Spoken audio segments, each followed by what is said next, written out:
live, then make sure it actually goes live, because sometimes it doesn't. It loves to not do that. Or the delay. Come on. I think we are live. Good. Okay. Welcome. Good evening, everybody, and welcome to this very rare occasion of me being on a Tuesday night with lovely Chris over here. And we're just going to kind of chill and chat and hang out for a little bit. And if you haven't seen, we also have been doing a Friday night stream together, the two of us along with Tech 702.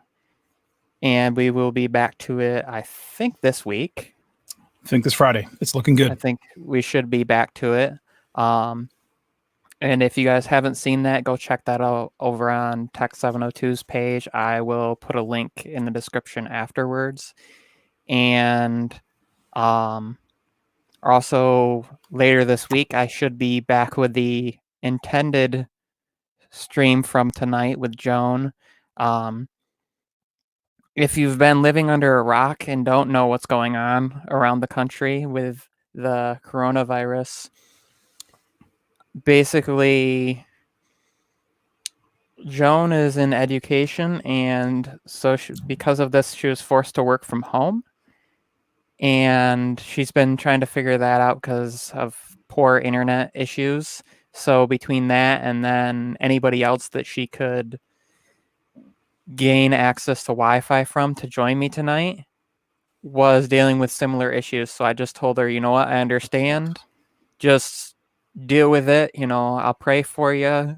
We'll be here, and I'll see you later this week. And so I was like, but I'm going to still hop on because that's what you do. I mean, it'd be weird to just, I could have canceled it, but I'm like, I haven't streamed in a while on my own. Like, it's been a minute. It's been a minute, and I've been on other people's, but so I was like, I'm gonna do something.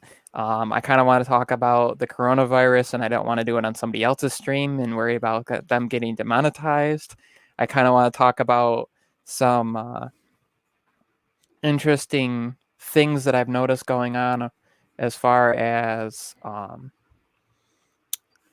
that Walmart leaked the new Power Beats like 2 days before they were even made officially available. Well, they're not even available yet. No, it's technically tomorrow, I think, is tomorrow's the day.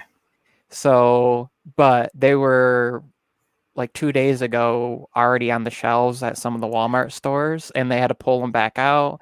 And then I see the reviews popped up, last night, I think it was, there were some of them that popped up already. Yep. So I think what happened was Apple probably had an embargo on all those videos.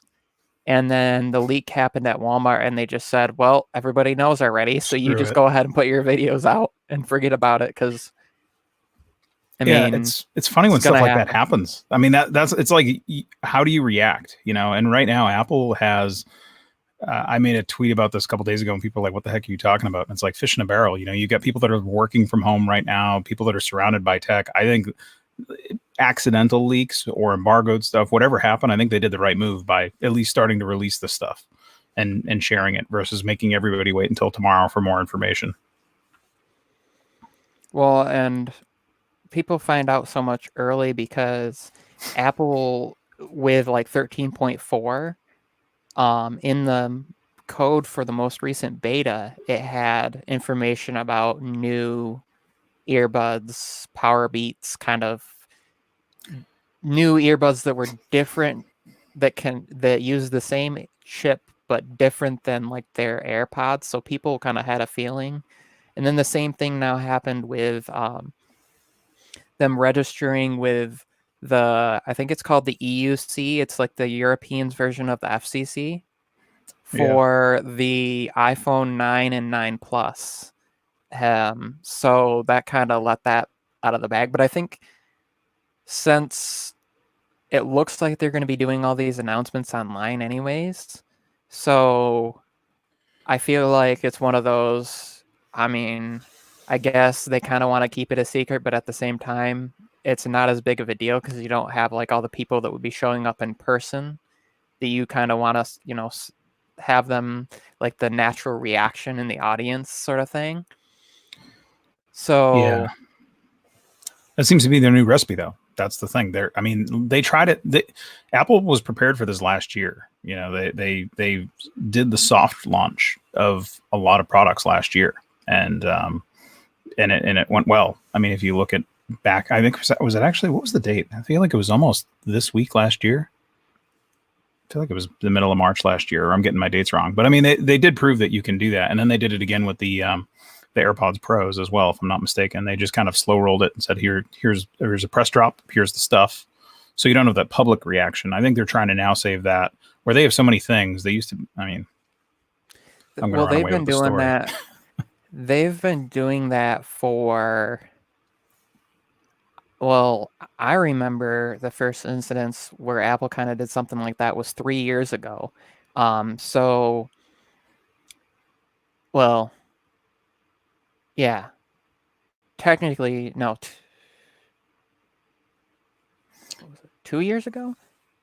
Yeah, because it was Which, the original iPad Pro. They did the 12.9 inch, and they did that in November, and then it was the like 9.7 came out, March, yeah, and then later. March or April, end of March, beginning of April, the 9.7 inch came out, and then they updated again later that same year with the second generation of both,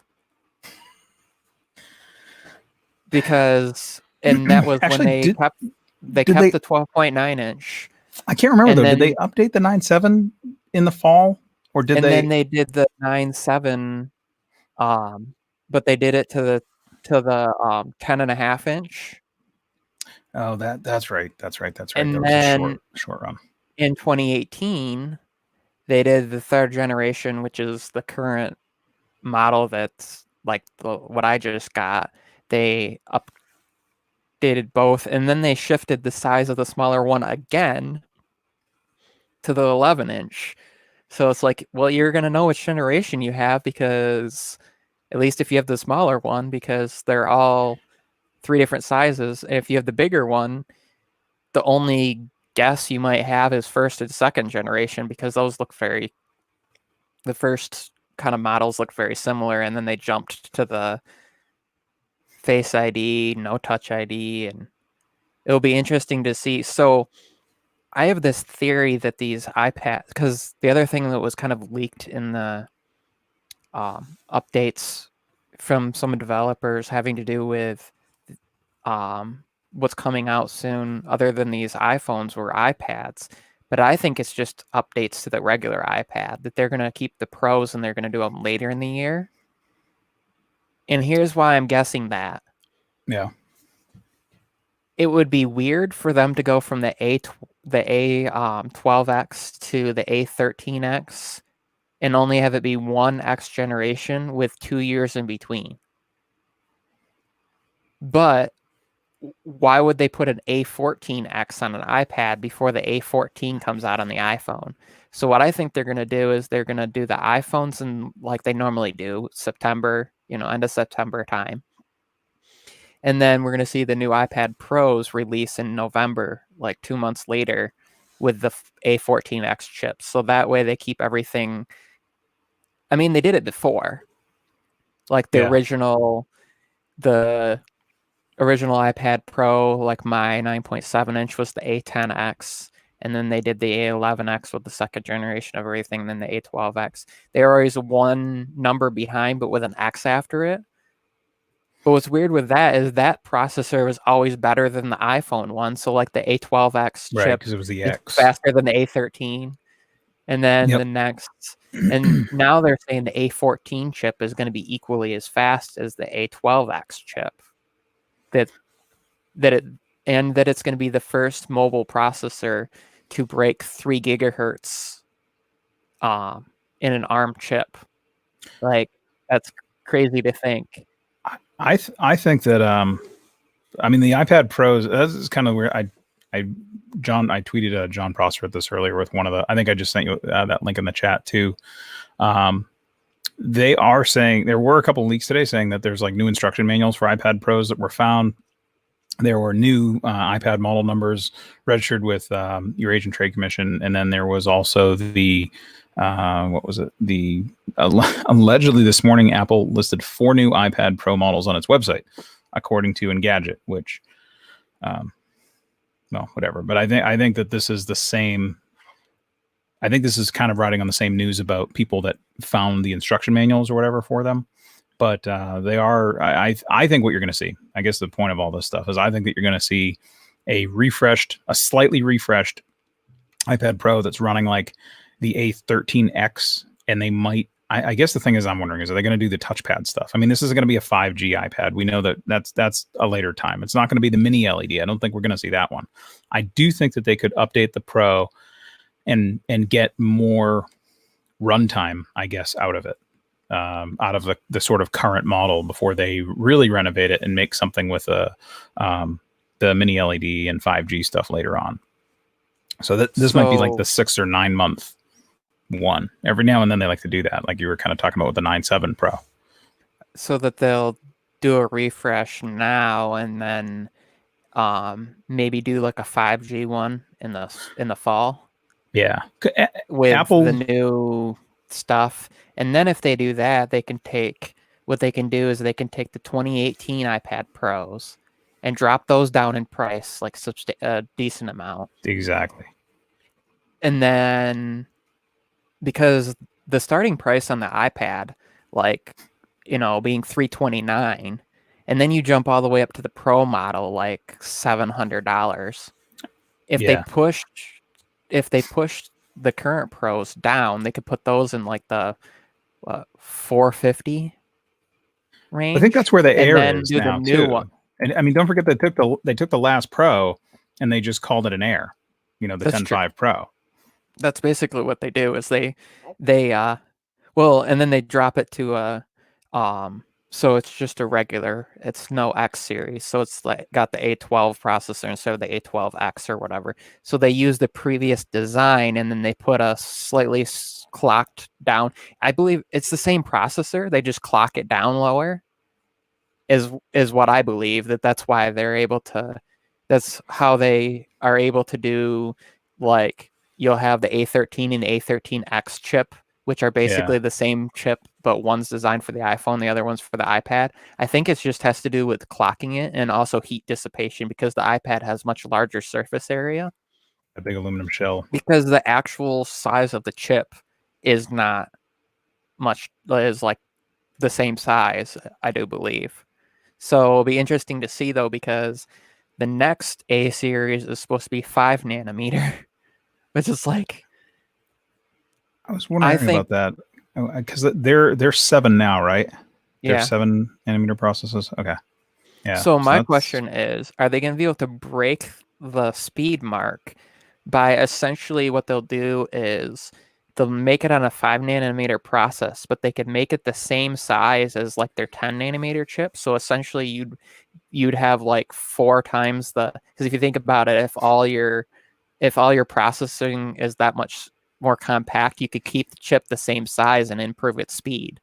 So if you have, if you're able to fit the same things in a smaller, you have a chip that's, I mean, if you're making a smaller chip this big and you can fit the same stuff in smaller because you're essentially going to a smaller process, right? You can fit more transistors. Use that to keep, because you don't need to make it smaller. Not in an iPad or even the iPhone. Like the chip is already small.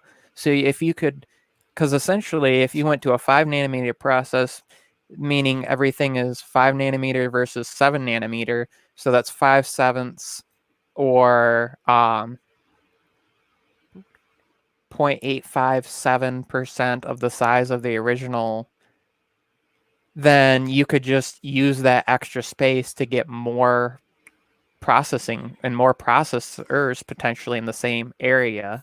And I think that's what we're going to see them do, because we don't need it smaller. Not Right. really. And Right. the other That's the thing is thing. You want juice. the closer together you put things, and I actually saw somebody the other day was mentioning this. The closer together you put the cells of the processor, the closer together you put, for example, with cameras, the closer together you put stuff, the more heat you create. So in theory, the idea could be they're actually able to make those processes smaller, but if they put it on the same size surface area as the 7 nanometer, then in theory you'd have better heat dissipation and could get better performance without really changing the physical from the previous generation. They could be just, hey, we're going to make all these processors smaller. We're going to keep the same number of them, same number of cores, just move them further apart. Because it's like on a PC, when you overclock, you have to cool it better.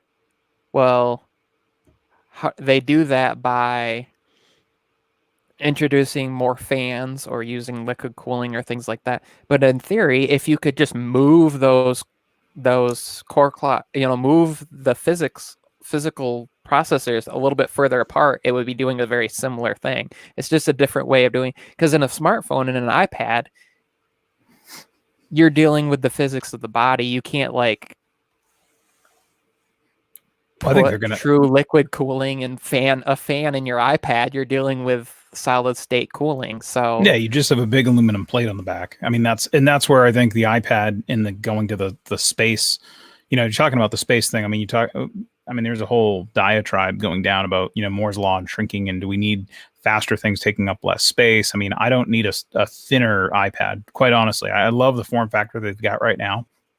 If they made a thinner one, I think they'd have to lose the square design, and I really like the square design.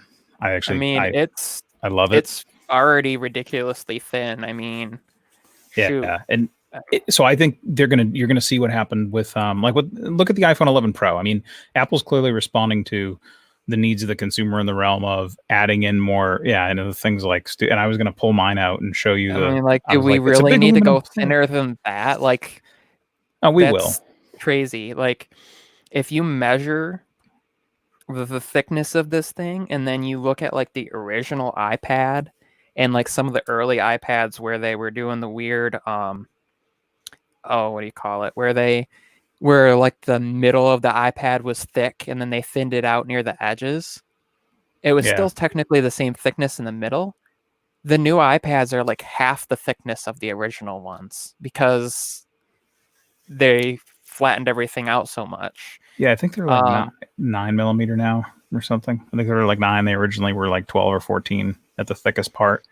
I mean, yeah, it's crazy. Like the only reason why I think you'd want a thinner iPad is, and Tech for Needs is asking about how's the battery life on the iPad. I think that's, I guess, the other part of this. The only reason why you'd make it thinner is because you've made the processors more efficient. They run cooler. You don't need as much energy to make really, really good things happen to deliver the experience that you want to the consumer. All the fast refresh rates and all that stuff, and working with pencils and everything like that. So they could thin it if they made it more efficient in terms of battery life and in terms of capacity, and they wanted to come up with a different accessory ecosystem for it as well. That's the other thing. I mean, I know that you had the Bridge keyboard. I saw you typing on that one of your last episodes, and it's like Apple could make something like that. I mean, I don't think they will ever like that for the iPad, but I could see more writing, or maybe, there's rumors now about them bringing a mouse pad or a touchpad over to their keyboard case. If they could do that and keep the keyboard case as thin as it is, that would be amazing. But I feel like they're not going to be able to do that. So that's where they might make it a little bit thinner and say, oh yeah, it's keeping the same battery life. It's got the same battery life as the last generation. That could be the play that they do. Because if you look at what they did on the iPhone 11s, or the Pro line, they chopped out all the 3D touch stuff and then they filled it with battery. So I think if they're going to make a smaller processor, that could be what they do. One of the trains of thought that they could do on the latest iPad. But I totally agree with you, though. I think the thing is, right now, I mean, I'm actually wondering if mine will be alive if I grab it. It is. I have to see what. I have not charged my iPad in at least 5 days, so it's probably dead. But I have to see. It's just a good. Yeah, it's okay. Great test. Real showman, Chris. Yeah, the thing's totally toast. But I do have a really, really cool skin on the back of it that I got from Dbrand, which is one of our sponsors. No, I'm just kidding. Yeah. Well, So that was great. That was totally not enthralling at all. I could also show you a great. Never mind. I have nothing that's interesting that I want to share here. well that happened. So yeah, I'm telling you what. I don't know what is going on. If it's what end it is, because that was not my internet dropping out. That was StreamYard just all of a sudden dropping me out. Because like my internet signal was fine. I totally didn't even see that. Oh, you mean the thing where you reappeared in the? Yeah. You okay? Yeah, there was two. I saw two of you. Yes, that was because I lost connection somehow and had to come back. And well, that was probably good. You missed me getting a dead iPad, so that was the best time. Are we still live on your channel? Yeah. Okay, good. We're still there. See, if I go away, it just keeps going until I come back to end broadcast. I've actually seen somebody. So this is so really if I want to pirate your show, this is how I've got to do it, and just get you to just drop your connection. That's hack good. into my end and drop me out. If anyone ever wants to donate a Wi-Fi router to you, never accept it because it's all about those back doors. Well, what's weird to me is like, so quite literally, the worst thing that could possibly happen potentially would be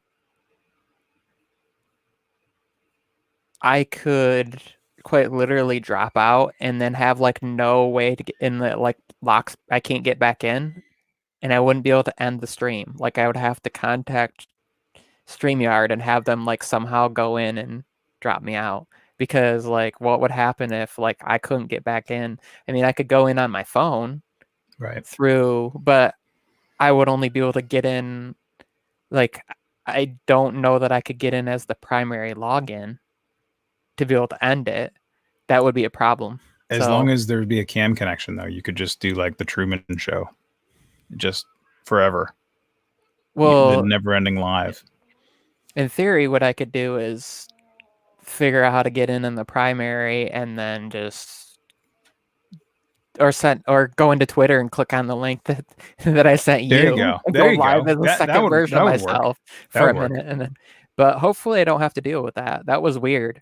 Like I figured out what my issue was from before, because I was having it drop out before, and it was my computer was set up for power saving to drop the internet connection if it was using what it thought was too much power. I'm like, really?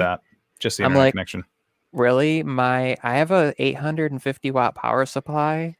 My computer uses 300 when it's like maxed out doing everything. I'm like, there's no way the thing should think that I'm using that I just need to go wired is what I need to do. Is I need to get one of the wall adapters where you plug it in the outlet and then plug the other one in downstairs on the router and just use something like that, because I have used those.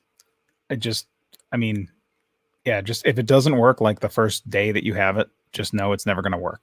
Yeah. I mean, follow their best practices. But my dad has one he uses in their room. So actually all I would need to do is get in a secondary version of that, because it's already got the initial.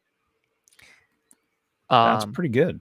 Because I don't like the fact that if something goes weird with and it could be the built-in Wi-Fi that's built into the motherboard. Yeah, that could be. Yep. I mean, my drivers are up to date and everything, so. But yeah, so let's see. As far as thinner, like you said, I don't know though. I would rather them just keep it the same and use the extra space for battery and stuff. I would too. And I don't think that I know I kind of ripped this thing apart before, but like this, I mean, even this thing as it is, this is with the Apple, I call it the Apple Taco case, because it's got like the back and then it's got the little standy part. But I mean, it really tacos, this is like the taco edge basically and the open edge. But I mean, it tacos it nicely. This is their keyboard case and I absolutely love it. It is my favorite thing in the world. And all in, it's not significant at all. It's very small. And I have no problem with this. So I know that, you know, sometimes people from Apple will tune in and watch the replays, I assume, which, by the way, hi to everyone that watches Michael's replay, especially from Apple. If you're from Apple and you're going to do something about this, don't bother changing it, especially not this week while you're going to launch new products. Don't do it on my account. Just, you know, leave it the same size. I like to be hopeful. kidding. You know, just a little hopeful. It's also kind of funny because I keep going back up there to look at my camera and there's absolutely nothing there. So I just look like an idiot staring off into space when my camera's actually down here now. So See, mine's the opposite because I look at the screen and you're seeing like over here. If I look up at the camera, then I can't see the screen. So it's you've got to connect. You've got to connect. I hate watching those live streams where it's like everyone's like, it's like sometimes you get some audio bleed in. So I did pay attention to the comment I got about not talking and blocking the microphone or my face with the microphone. I like it. So I just turned. I noticed that. So this is up, but now I feel like I should like have this thing and be like, you know, and be playing harmonica over it because actually it works really well for that. Funny enough, but that's wow.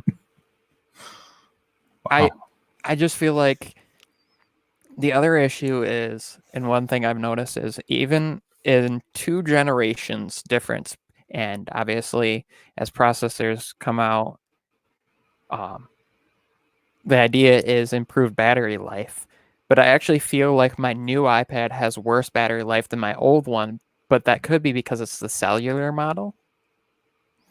Oh yeah, I have found that too. You got to turn off like cellular backup stuff for depending how many apps you've got. I did find that mine tends to it's weird. Battery life as a whole, like if you're using it, battery life is great. Standby battery life, I don't know what it needs to go off and do in the background. And I think it's a new iOS thing though. I feel like it is. I don't know. I turn off all the background. Anything that's background use, whether I'm on Wi-Fi or data LTE, I turn it off. So like Google Photos, if I go into it and check something, whenever I go out of it, it says you've exited background mode. Please relaunch to, and gives me a notification. So then I clear the notification and it leaves me alone.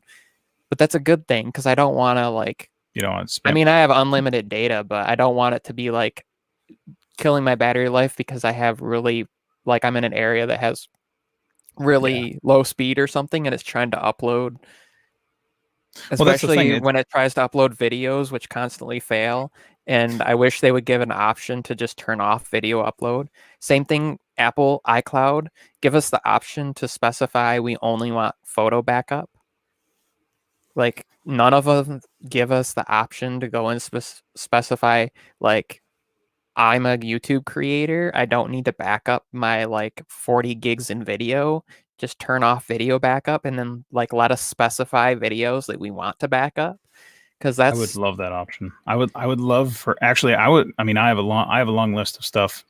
I think Tim already tuned away from this, but I have a long list of things that Apple Photo should do, including but not limited to if you have a 512 gig iPhone, for example, and you're only using like 200 gig of it, stop pushing everything I own up into the cloud. I mean, it's like Apple thinks they're Google now with just slamming everything into the cloud the second that they get a Wi-Fi connection and you're connected. It's like, oh, he's charging and he's on Wi-Fi. He must want to upload this. Leave my most recent like 80 or 100 gig of crap. Let me set a size on my iPhone, actually, better yet, that lets me store my last gazillion photos or whatever I want to on the local device. And then what you're talking about, the next level of that is get me a prompted upload. Okay, do you really want to upload everything or do you want to go and review it? I think I think I've just, someone out there is going to make millions of dollars off of this because this is exactly what we need right now. Like we have these great camera phones. We have these great super fast networks. We have all this amazing stuff, 5G battery life, great stuff happening. But the problem is now we're taking so many pictures and we're doing so many things. I end up going through my iCloud later and I'm like, why did I take a picture? Why is this on my, God, I got to go delete this crap. Why did I even take this picture? And it's like, because I can, I end up doing it. And that's exactly what you're talking about. Like I filmed a 26-minute video one time of the inside of my pocket as I rode a boat between 2 locations. And my phone was like hot and I thought it was just the sun and everything. And of course you get on Wi-Fi and I plugged it into a portable battery pack and the thing's just like 1,000,000 degrees. And it's because I filmed a 4K 60 video of my pocket, you know, and it's like I wish something just was like just hold off on the videos, man. We'll get to those later. But yeah, we need more selectability in that realm. Well, and it's great because like if I'm out and about and I've taken photos on my iPhone, I hop in my car, it connects to the because I have a hotspot. My car, Yeah. I have the sync up drive in my car, it connects to that. All right. And then I get home and they're all on my iPad, which is really good. That's But kind here's of the cool, thing, but like they're you not said, local on your iPad. it It wants to download them all if you touch them. That's the thing that yeah, gets irritating. but It's here's what bothers me too. So you have iCloud photo sync, and then you can turn off iCloud photos and you can turn on photo stream, which syncs them for the last 30 days. yeah. But the annoying thing is it like removes everything. So like if you go from iCloud to photo stream, it will go in on all your other devices and just go, oh, we're going to remove it because we don't think you need it there anymore. Like, wait a You minute, mean I downloaded that. What are you telling me not you to mean remove? the photo stream thing? You mean like Yeah. if I had to shut I photo stream's another rant of mine. I don't know why. Like years ago, I thought Apple was going to make a picture frame or something that like tied into that, and they never did. I mean, there's also it's kind of like there's this other useless thing of iCloud family photos. I should poll everybody and see who knows what iCloud family photos is. People are, sure, go Google it now. But that and PhotoStream to me are just duplicate. I don't need the PhotoStream is useless and irritating to me. But you're absolutely right. It's funny. You're like, I don't want to use this, and it's like, okay, Well, you don't no PhotoStream for you at all. well, so what happened was I decided I was going to be like, I don't want to pay for iCloud anymore. So I'm just going to switch it off and go over to PhotoStream. Oh, right. The other side. I see. Yeah. But then even though it was previously because with iCloud it syncs everything in between and then it downloads them when you've downloaded them they should be there. But for some reason when you switch then it goes, well, we're just going to remove everything that's not like Not local. we're going to make it so it won't like it doesn't touch anything on my iPhone because that's where all the photos were taken. They were all local. Right. But it shouldn't have touched anything on like my other devices either because they were syncing across and actually I would go in and download, make sure they were downloaded on my computer and on my iPad. And when I switched, it literally cleared everything like it shouldn't have. And it used to be better. Like I remember back in the day before iCloud Photo when PhotoStream was like the original sync up. And yeah, it only kept things like in the cloud for the last 30 days or whatever. So like if you went and bought a new device, it would only and you signed in, it would just show you the most recent 30 days. But Yeah. as far as like it syncing to your computer, it worked very much like iCloud Photo Library does, where everything was actually transferred because it was like it recognized, hey, you have a large capacity storage device. We're just going to actually sync everything. And then we'll only store in the cloud the last 30 days, but everything else will still sync to the computer because it was actually working. It was working over the cloud to sync your phone to your computer, and it was syncing all that. Now everything is all messed up. You don't know. And people probably don't even realize that half their stuff isn't even syncing to their computer, that it actually is just in the cloud. Like if you connect an iPhone up to a Mac, do you realize, I mean, people realize that for the last like 3 years now that your stuff doesn't actually sync to the Mac, like your apps Yeah. are all, so when you get a new device and you plug it into your Mac, all it's actually doing is grabbing like photos if you actually physically backed them up to the Photos app. And then everything else is done through the cloud. So it's going to like Well, sync it's up creating it in little iCloud your contacts folders. and all that You don't even, so basically, why even use your computer? Because it's not even actually backing up to the computer anymore. Like, I wish that option was back though, because what about people that don't have really good internet? So you buy an iPhone and you plug it into the computer, because previously it was one of these. You bought it, you plugged it into the computer, it actually backed up. So you got a new device, you plugged it in, you restored, everything pulled in. I think Now it's like they're relying so it's much so on the thick. cloud. And then the funny thing is you still only get 5 gigs for free. It really should be 50 at this point. I didn't realize it was still 5. I don't, probably you guys probably don't know about this. I mean, but I have been whatever Apple's biggest store. Like I'm so the other side of the curve with the Apple iCloud world, because since they offered like 1 terabyte, I was off subscribing to that. And then once they offered 2 for the same price of the one, I was pumped because I've got I think 1.5.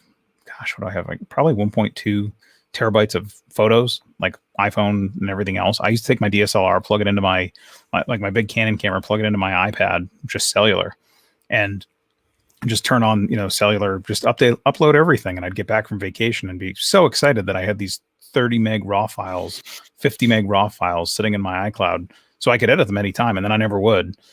And I've still got hundreds of thousands of things up there. So for me, it's kind of funny. I get a new device. And for me, it's like Apple, I'll get a new 256 gig iPhone. And it's like, you've got 26 gigs of photos. And it's like, dude, my favorites aren't even 26 gigs. What are you doing? So for me, I want it to be smarter than that now. And it seems like they actually made it pretty good back in the days when it was PhotoStream. It was like, here's this thing, and I would have to go remember to download the PhotoStream to my computer so that I had it. And now if someone's going to tell me I was doing it wrong, but I was early to the Mac realm of life back then. And even though iTunes sucked, at least you had an option for both Mac and Windows. Yes. Although you can still you can still get iTunes. I actually had it. Oh, so this was weird. I actually had to install iTunes to get certain apps to work. For example, like just to get the Duet Display app, or there's one that's called X Display that's by it's by Splashtop, where you can use your iPad as a physical display. You have to install iTunes, because even though the drivers are on the computer, without iTunes, it won't fully allow to grant permission to connect, which is a safety thing. Wow. But Apple, like, it pops up on your phone, trust computer. Even if you hit that, if you don't have iTunes installed, it won't fully trust it. Like, really? Like, I gave it permission. I installed the server on both devices. I plugged it in. What more do you want? Just do it. I gave you permission. But I think, honestly, there's so much that they went backwards with. And it makes no sense. Like, okay, why are you offering 256 gig or like 1 terabyte iPads? Free 5 gig tiers. Giving such, well, and then the thing is, I have a 512 gig 11 Pro Max. My wife has a 256 gig. I have my old 256 gig iPhone 10, my 64 gig iPad Pro, my old 32 gig iPad Pro, my computer. Like, it needs to be smart enough to understand what's the same on all of them and not back up everything to the iCloud. Like, for example, if I plug my iPhone into my computer and transfer photos over physically, do not back both of my iPhone and the one that I just put my computer onto the cloud. Just do one instance. Oh, that's weird. But are you importing it into Photos then? Yes. And sometimes it will back up both. Like, and you do it because you don't want it to go up to iCloud and then pull it back down to the computer, or you're just not in a space where that'll happen. Yeah, and then I want it right away because it's a huge video file or something, and then it will just back Gotcha. up later. And I'm like, so I end up with 2 instances of it in the cloud and two Oh yeah. instances of back on my phone, on another instance back on my Right. phone. It's Like, gonna push. It's gonna do it twice. Yeah. it needs to recognize the original metadata, not the metadata for the time from when I transferred it to the Right. computer. Like, come on, Apple, you're It smart should. enough to know that. I Like, can't even believe there was some. I don't know what I used a duplicate file cleaner, and I wish I could remember what it was right now. But I used one of them, and it's funny because somewhere in the talk about their disclaimers and everything, they were like, "We use Apple's native deduplication methodology." It's like the reason I'm buying your stuff is because Apple doesn't have a native deduplication methodology. Like they do have things like show me duplicates. I think in Photos on Mac, they'll be like, go find me duplicates. But actually, they probably removed. I should go check that. It's come and gone a bunch of times. But so it's yeah, funny, there isn't a native one. That's why I'm talking to you guys about this thing and buying this thing from you. they're it's crazy because, like I said, I take a lot of photos, but the thing is, there's like 80 gigs that are videos, but it's because I have the original video. Like, I have the pieces, right, that I Right. shot for my videos that are all individual. And then I have the culmination of that together. And then I have like the version where I added my intro and my outro. So I don't need all of that backed up to the cloud. I just want like either the original pieces or the finished. Like, let me Right. specify, or like what I would do is create a folder, right? And I would have unedited. So all my unedited stuff is in there, and then have edited. And then I could say to iCloud, just back up the edited folder. The other is already backed up on a hard drive. Like, they need more fine tuned, and Google needs it too. Everybody needs more fine tuned. A matter of fact, it's been a while since I've used it, but if I remember correctly, the best backup option was Amazon for their photos and stuff, because they would actually let you click photos, Yep. videos. Like, you could specify just to back up photos and not Oh, that's pretty videos. good. Google does it, but only if you do the like free 15 gigs or whatever they give you. But if you do the where it's the unlimited, it does everything, because they implemented not too long ago Huh. that video backup is not done with Google Drive, and they actually use Google Drive for the 15 gig and Google Photos done through a different channel. Oh, that's So even though it's interesting. still backing up to photos either way, it's how it connects. And it's like, really? So you're telling me is if I have a limited amount of storage, you're going to give me that option. But when I have unlimited, but not really Yeah. unlimited because it's Yeah. not at full We file want you to size, it's use at they want you to large use it file all. If you've size. got unlimited, just go use it all. That would make them happy. The more But if you're it's paying not for it. even, Or wait, yeah. no, is it I get it backwards now because it's unlimited, but it's lower resolution, right? And then the limited size is Yeah. the Google one, right? Yeah, that's right. Yeah. So I would think it'd be the other way, because they would want you Yeah, to I'm fill actually up like your surprised at that. 15 gigs so they can sell you like The the bigger thing, next. but they'll But let you then pick here's it. the So thing. it's like you're buying the option. Okay, sorry, go ahead. So here's the other thing to think about too is, so you have a 512 gig iPad, you have a 512 gig iPhone, let's say, for example, and then I've got a lot of money. That's great. let's That'd say be great your to have wife those. has the same thing of each of those, and then you both have like MacBook Pros or something, right? And you have your Apple Watches, and you're using that for like whatever you do for your job or whatever. Is like, is Apple's largest offering for iCloud even going to be big enough to support any then? Probably not. You're probably going to have to go to like Amazon's AWS or one of those where you pay them so much per month to get like 10 terabytes of storage, and it syncs up like it takes like 2 to 3 hours to do it, because it's actually doing everything at full. Yeah, there's no optimization. You just don't. It It's just does like an rsync. yeah, because that, or you're gonna have to have separate, like, you won't be able to share the cloud.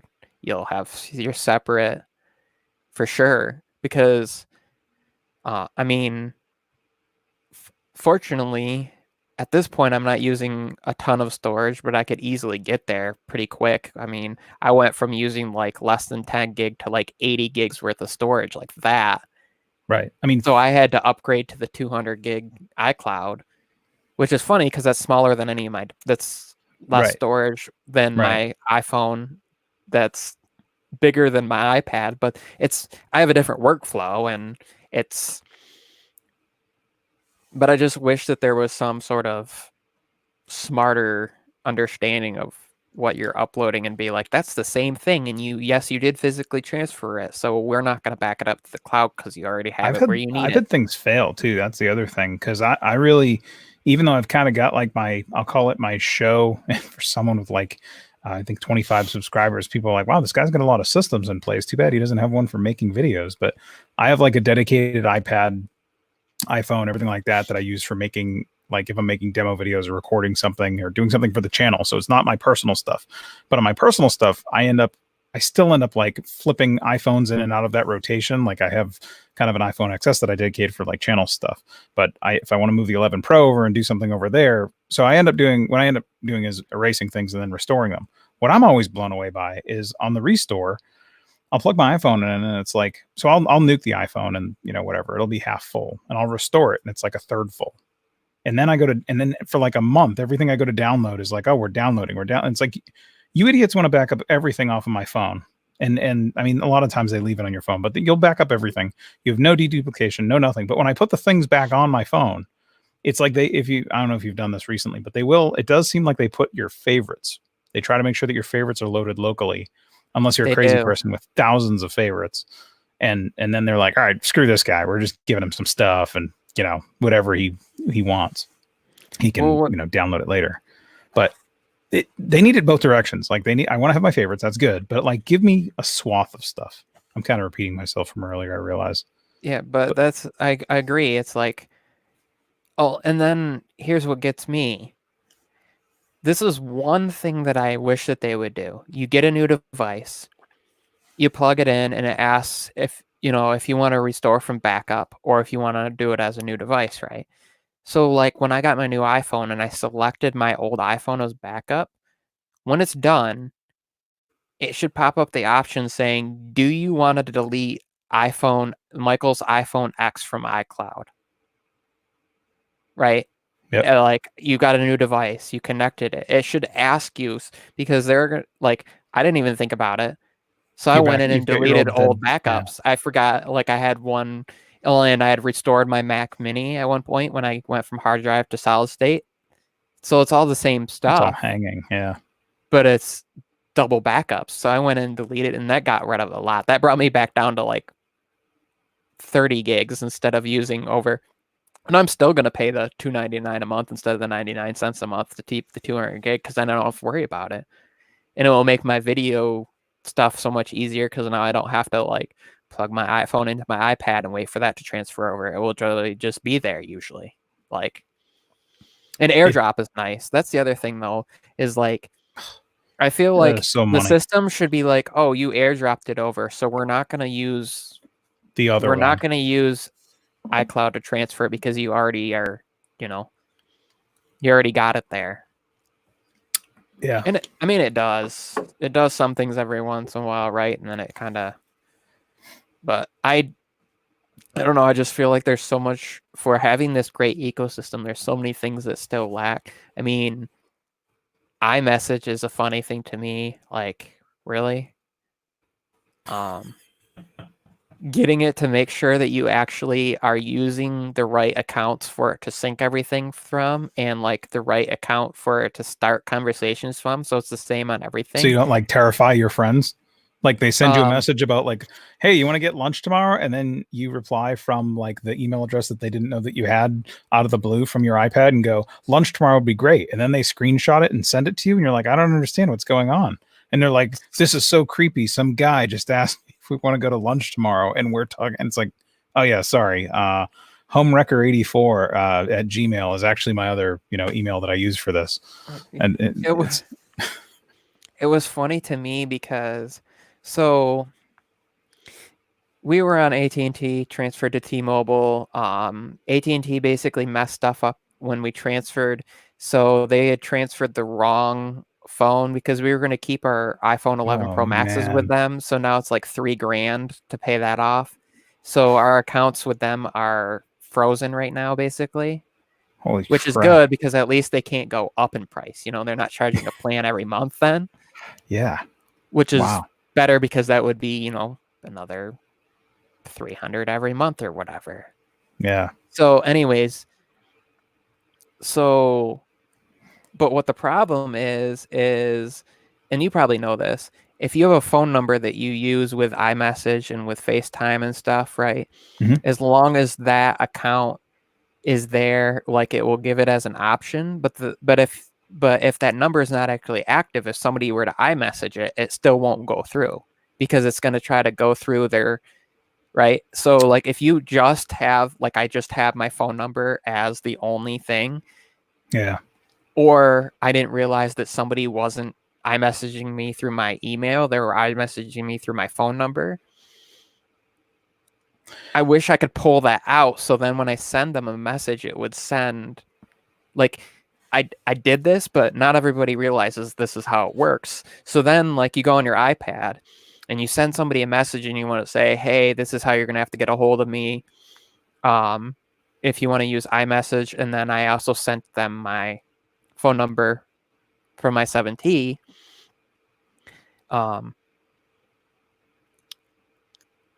so it will still use the phone number as the caller ID. But if somebody were to punch in that phone number to send me a message, it wouldn't go to me. It would go to whoever has that number now. Ye- And I can't get rid of it on my iPhone because it's AT&T still thinks that I have that number. Like my But iPhone still thinks that I have that number, but AT&T has given it away because I don't have service with them anymore. So when I went to FaceTime my brother, you're FaceTiming some creepy guy too. no, my brother got an alert that said Egyptian prince Oh. because the number was with that. So Oh I my went in and was gosh. like, what is going on? So I went in and you can't get rid of a phone number as the option unless you have a new one in. As long as there's an iPhone that's in iMessage, it won't let you get rid of it, even if it's no longer active. So So you went to the website and tried doing it all that way on the get rid of. You did I that whole thing. tried doing all. So what I did is I went in and I made sure that my email address that I wanted it to be using was where it could be received on all devices, and then start a new conversation was also from the email, and the caller ID for FaceTime and all that is my email address. And it's like if they don't know it's me, that's a problem because my name is part of that email address. Like quite literally, it's my first and last name is part of that email address. Um, so It's kind of well, actually, that would be a good way to spam you though too. That's just throw like 7 characters after your name or something like that. And I don't want you to recite so your name here because I don't want groupies to try and track you down. but it was funny. I was like, what the heck? So I figured it out, but it's because according to Apple's system, that phone number is still good, but to AT&T, it's just paused. So it's technically not canceled, but it's also not active.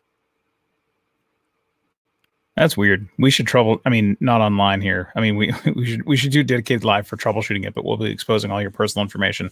But I have had that issue before. But I mean, was any of this using an eSIM? Did they activate it on an eSIM at all? No, Do you know, or was this all on nope, hard SIMs? it's all on regular. Okay, So I'm that's funky. contemplating doing is using an RSIM, which do you know what that is? I I know what an eSIM is. I don't know what the heck an RSIM is, or maybe I do. What does it do? I might notice something Essentially, different. it looks like a normal SIM card, but you put it in the SIM card of your iPhone, and essentially, it like allows you to basically use um a Yeah, no kidding. I could get a fully loaded 16-inch MacBook Pro for what they want. Seriously. Yeah. But essentially what it does is it's like since Oh the gosh. carrier since the carriers won't unlock your phone if you owe them money. So essentially it unlocks it so I could put my T-Mobile SIM in it. Except for when you restart the device and you have to do it again. So what it does is it tricks the hardware into thinking that you've unlocked it. Huh. Because the only way for you to unlock is essentially in Apple's servers, it has to say that your device is not locked to a network because that's how iPhones do it differently. They don't use the unlock code like an Android phone. When you unlock, that's why you can go like I was tempted to look into this. I can go pay $20 and get my Note 10 Plus unlocked from AT&T because essentially what they'll do is they'll send me the unlock code. That's interesting. Oh yeah, right. You just need to put the little puck code and then you can unlock it. But the subsidy, so those are subsidy locks is what I know them as, and those are maintained so that basically you can't sign up and steal the phone if you haven't satisfied your agreement with the vendor, which makes sense. Which is stupid because if you're on Verizon, all their phones are all unlocked, so you can. Yeah. And it used to be that way until they changed the law again. It used to be that your phone, whether you owned it yet or not, they had to unlock it because you're technically not on contract for the phone. You're on contract. I mean, you are and you aren't. Yeah.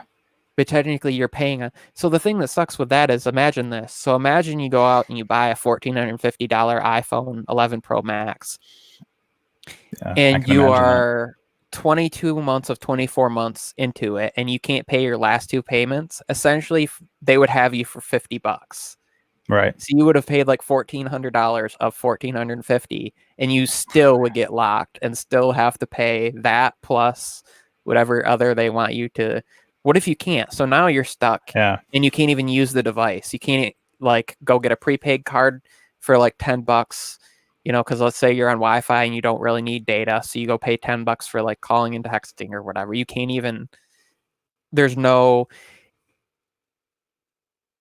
and it's really bad because with Android phones, there's ways around it. Like I said, there's software you can get that will trick the phone that will be essentially what it will do is it will assign it like a new ICC ID and trick it into thinking that it's unlocked so you can put a SIM card in and it will do it permanently.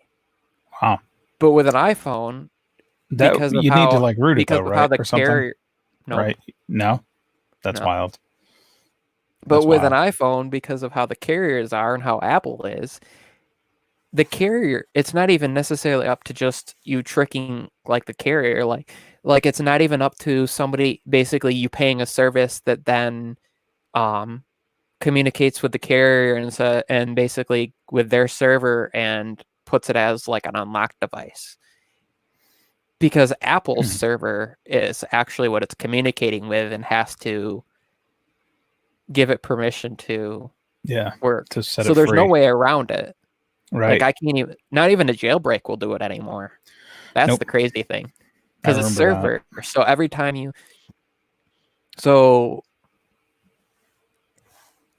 if I, when you set up a new iPhone, it does that whole authentication thing and it communicates with Apple's server. So that's part of it setting up. Well, that's to make sure that somebody didn't like steal the device or whatever. And it's like, that's the only downside though, is if you end up in a rough situation. Well, I'm more amused with these RSIMs. I've been searching them here in the background, and it's very interesting. I've actually gotten, although it is comical, they say the operator of Verizon is not supported by many of them. They don't handle the RSIM devices well, apparently. So if you want to put like a Verizon SIM card into something, I assume it's probably because of their CDMA networks. Probably network compatibility is why they'd say that. But you wouldn't even need it usually.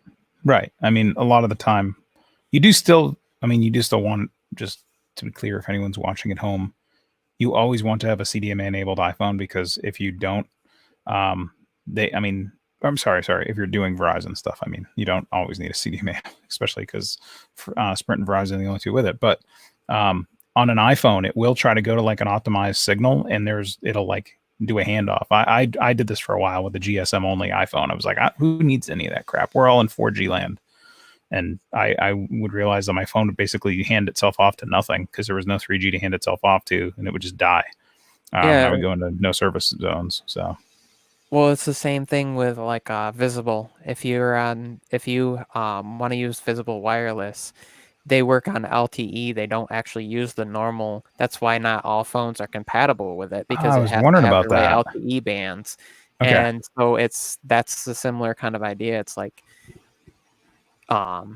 it's why it took OnePlus a while to allow you to use like a 6T and now like some of the newer phones on Visible, even because that was just a software thing. Like they started supporting, like you could go buy an unlocked OnePlus 6T and take it over and work on it on Verizon. Yep. But you couldn't use it on Visible because it's has to do with the how it handles connection for call and everything is LTE. But it does it differently than the voice over LTE because it's LTE only. So if you That's drop interesting. to an area where you don't have data, you just won't get anything. By the And way, how's my essentially audio? Just am I still good, or my audio floor just went up because I have everybody in the house and there's like water running somewhere and it's very loud. So I just killed my gain. You're good. Okay, good. Essentially, it's all Visible is basically VoIP, and I think that's why they have to have it be unlimited. Honestly, I think that's why it's unlimited everything, because there's no Why way for spend them money to differentiate. Right. Why Well, there's meter no it? way for them to differentiate as easily to meter it. Yep. So here's something crazy though. So this past weekend I was gone Saturday to Sunday at a hotel for like a late birthday celebration thing. And Cool. Apple Monster decided to do an impromptu stream, so I joined him. And then after that, Tech for Your Needs decided to do it. And I helped him figure out how to get StreamYard to work and get that up and going. But catch this. Between being on both those streams for like over 2 hours, because T-Mobile has that where they do the optimized data thing. Mm-hmm. What is it called? Where like essentially you'll have like the same quality, but it compresses it and then decompresses it. So for like Netflix and stuff, if it senses your streaming video, what is that called? Even if you have unlimited, it still does it. I can't think of what their service. Oh, I don't know what the name of their service is. I was just going to say, is it like manifest optimization, where it basically encapsulates by saying, we're setting up 720p or whatever. Are you talking about? Wait a minute, variable bitrate? Is that what you're trying to talk about? It somehow, anyways.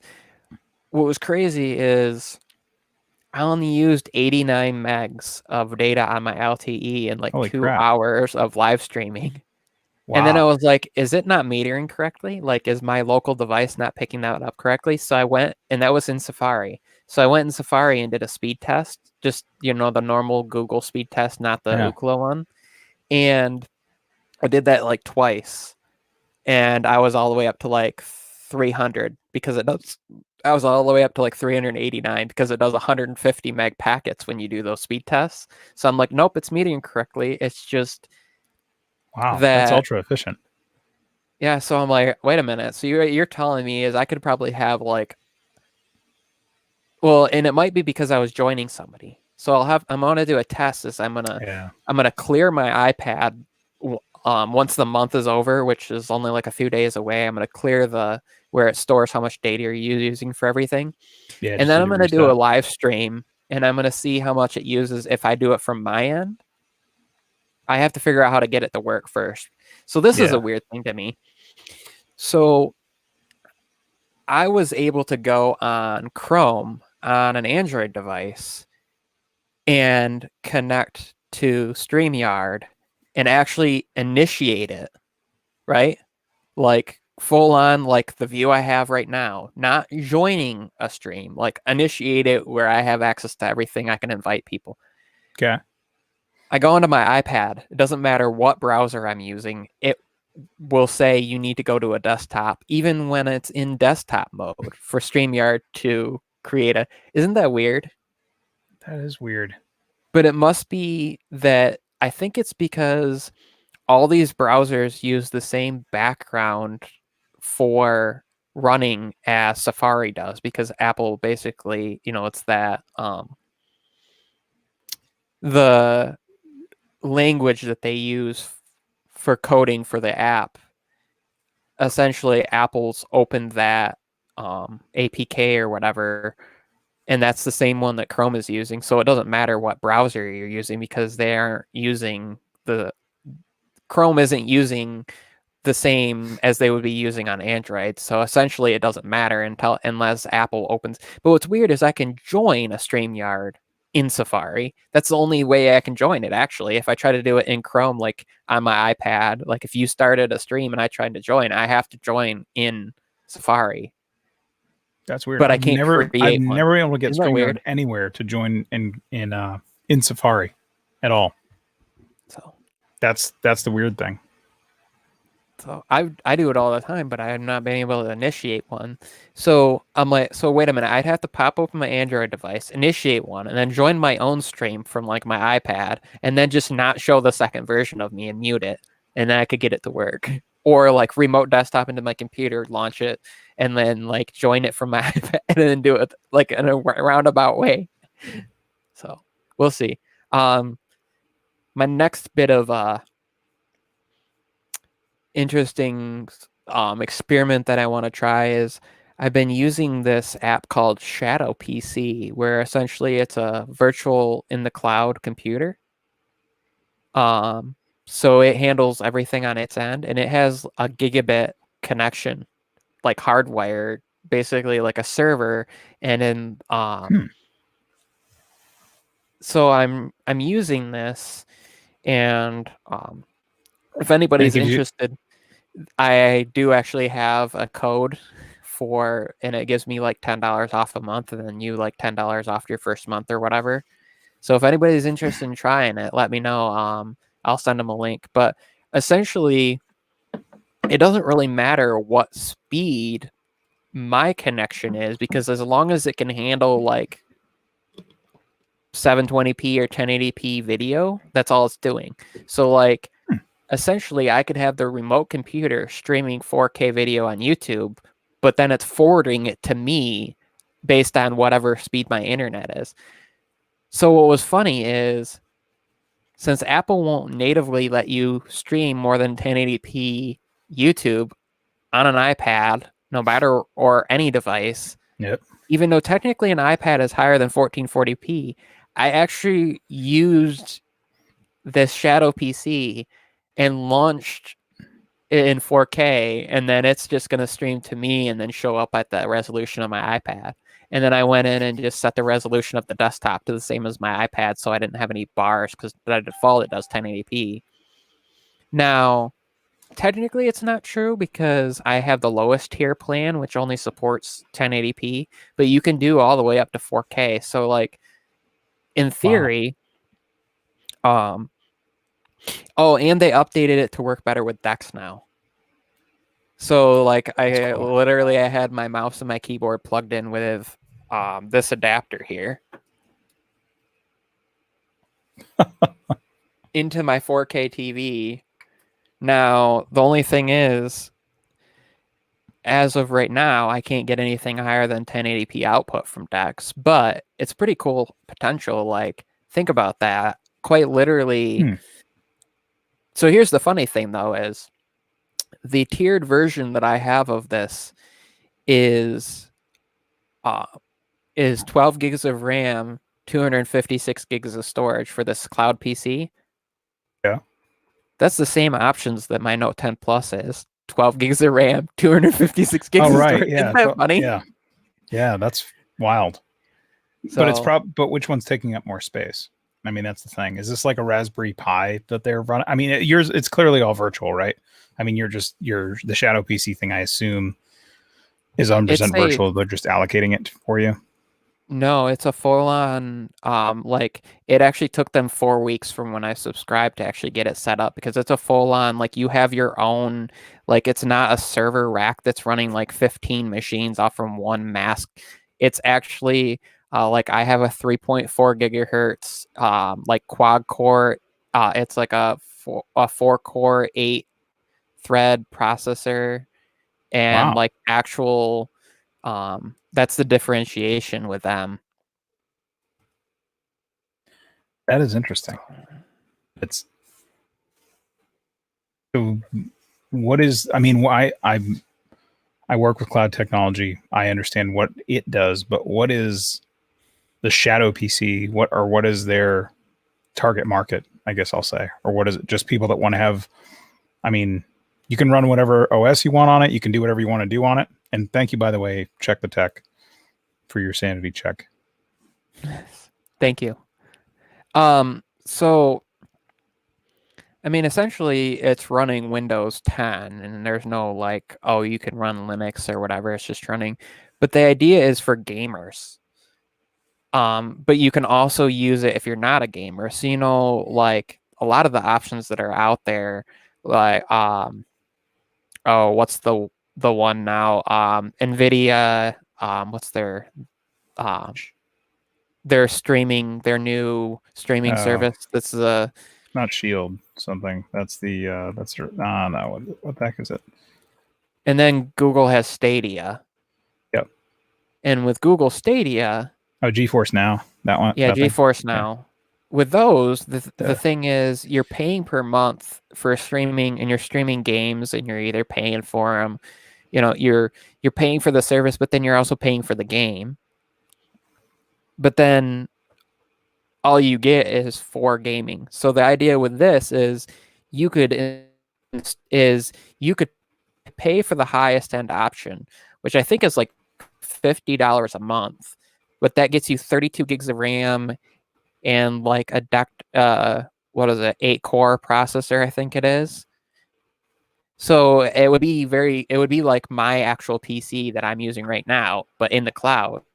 And in theory, and Hmm. then the thing is, when they update, you're getting an update for that. So in theory, down the road, if they're using all like, let's say they're using all Ryzen 3000 series, or let's say they're using Ryzen 2000 series, and then they upgrade now to Ryzen 3000 series, and then the next year the 4000 series comes out, they upgrade.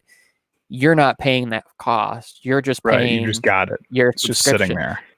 But the cool thing is, you're also getting the advantage of their high speed connection. So instead of me sitting here downloading the game at my speed, it's downloading on their end at their speed. Yes, you have latency, but that would be based on whatever your. And then the theory is the latency should kind of be reduced because it's going to optimize for your speed. Um, but as long as you have, but here's the thing, there's a difference in local processing power, right? Versus like, for example, you don't actually have to have super high speed internet to stream 4K video. Right. But for 4K gaming, you need to You do. have like, Yeah. right? So in That's theory, crazy amount. their end is handling that. Your end is just handling the video throughput and then the connection back to them. So, but like when I was using it on my iPad, there was no weird like there wasn't a delay and like the lips would say something and then the audio, like I tested it watching some like MKBHD videos and it was just like watching it on my iPad on native YouTube. Because the thing is, if there's going to be delay, it's going to be delay with the audio and the video at the same time. Right. So if it's in sync on their end, it's going to just be delay and then in sync on your end. So the difference with this would be you still have a computer when you're not using it for gaming. So if you want to do other stuff, you would still have that virtual. And then you could quite literally just have, well, since Chromebooks now support Android apps, you could just download the Shadow PC Android app and quite literally with like a $130 Chromebook have access to like a $1,500 machine in the cloud for a little, and in theory, if you know enough people, you might never have to pay for it, because you Yeah, get that. If you had like 5 people sign up a month, you could have the highest tier and basically not pay for it. that's interesting. So I'm going to be doing I, some videos on it. First, I'm going to be doing I'm going to show what it's like just to use it on the device side, whether you're using it on like a phone or my iPad. And then I'm going to show, well, what happens like if I plug my phone in. And I'm going to do one is just going to be like if you have any Android phone that supports mirroring. So I'll just mirror the app out. And then another would be Dex. So that way, essentially anybody that has a phone, basically any Android phone for like the last couple of years, most of them support video out through the port. Or Chromecast even. Technically, you could Chromecast mirror it. Now you're going to get wow. horrible delay with that, if Yeah. potentially, but just that idea, and even like if you, in theory, for like photo editing,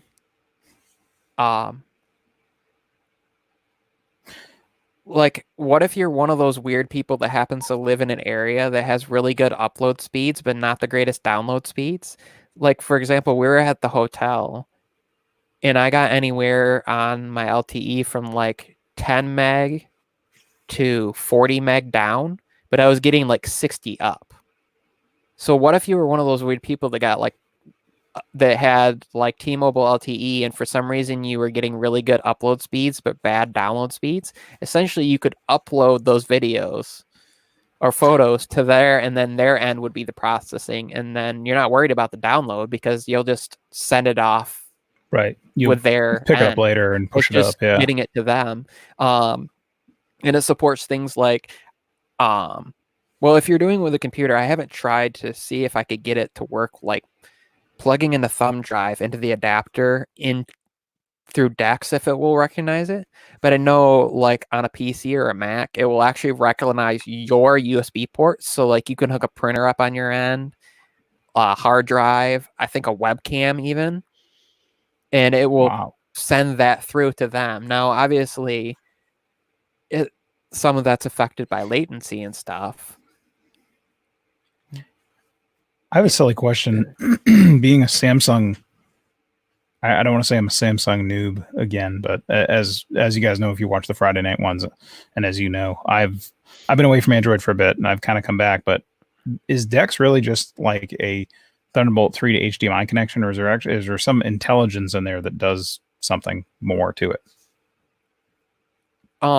It's partially that, but it's the it's the desktop interface that pops up too, and they're I mean, using I they're know that using that's what a Linux kernel basically. Yeah. I mean, well, I know what the With a Dex. It's spin funny. on I it. know what the Dex, the other side of it looks like, but to activate it, you really just need that simple cable, right?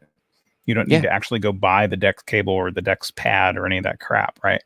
Well, you just need a cable that supports USB-C to whatever. But Okay. then the other thing is, if you have a Windows machine or a Mac, they don't have a Linux version yet. You can just connect it up to your computer now, the last 2 generations. So I think they updated, I want to say the S9, the S9 Plus, and the Note 9 now have it. But I know originally, like the S10s and the Note 10s, and of course now the S20s had where you could just connect with a USB to your laptop and you install the Dex app and it pops up on your computer. And some people are like, well, why would you want to do that? Well, I was what going if to you ask have that. what if you have unlimited data on your phone? Most Right. carriers don't do unlimited hotspot, but they do unlimited data. So Yeah. essentially, you could be out and about and just plug your phone in and That makes do your sense. thing. Also, I didn't think about that. it runs quite well on my 8-year-old MacBook Air, even though I'm not going to specify names, but there's some people that did some testing and said, well, it wasn't working really well on my old computer. Well, yeah, if your old computer is running Windows and runs slow naturally, this isn't going to be any better because it does take some of the local side requirements. as far as like video interface and the graphics, to support the graphics. If it can't support higher than like 360p or 480p video on it, then plugging in something that can output to it higher than that, it's still not going to be able to handle. It still has to have the right video interface. But yeah, it'll be interesting to see where this all goes. And what I think is exciting with all of this is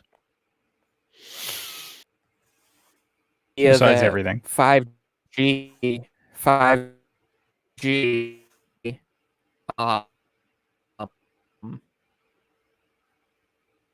you're paused.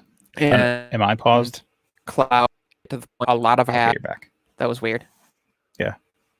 5G and cloud. So I see the potential with this is that you have a S25G and it has 12 gigs of RAM, and you have ridiculous. We're talking 4 or 5 years from now, you have the, let's say, S25 5G or whatever it's going to be, and you're able to get this ridiculously fast, like 3 gigabit per second speeds, and you essentially could carry one device and you just pay for a service, and by then the cost for providing the hardware for in the cloud will probably be down even more, because as we've seen, AMD has been offering some crazy stuff like with their cost. So by then you could see their low tier for, depending on if you pay per month or if you pay. So how theirs works is they have tiers, and essentially you only pay every month, but you can if you sign up and agree to do a year, it's cheaper per month than if you just do a month at a time. So like $11.99 or it's $14.99 if you just do it by the month or whatever, which is actually lower than it used to be. It was $11.99 or like $24.99 was the difference. Dang. That's because they were offering a discount, and now they have tiers. Right. So you don't have to get the heavy duty service if you don't want it. Right. Or you can get the general one without getting the crazy service, maybe is the way to go. Yeah. But if you need more, you can get more. You can also pay for just increased storage. So like if you just wanted the lower end processing and RAM, but you needed more than 256 gigs of storage, you can pay, I think, all the way up to 1 terabyte on that one. And then I think the middle and the upper end, you could get up to 2 terabytes of storage. And you paid like so much per month to get the expanded. But what I was going to say is, so that's when you get to the point where paying $1,400 for a phone that can stream at really high, and then you just pay $50 a month, and essentially, that's still $600 a year, but that's like, it would take 3 years to hit that amount with what I paid to build my computer, basically.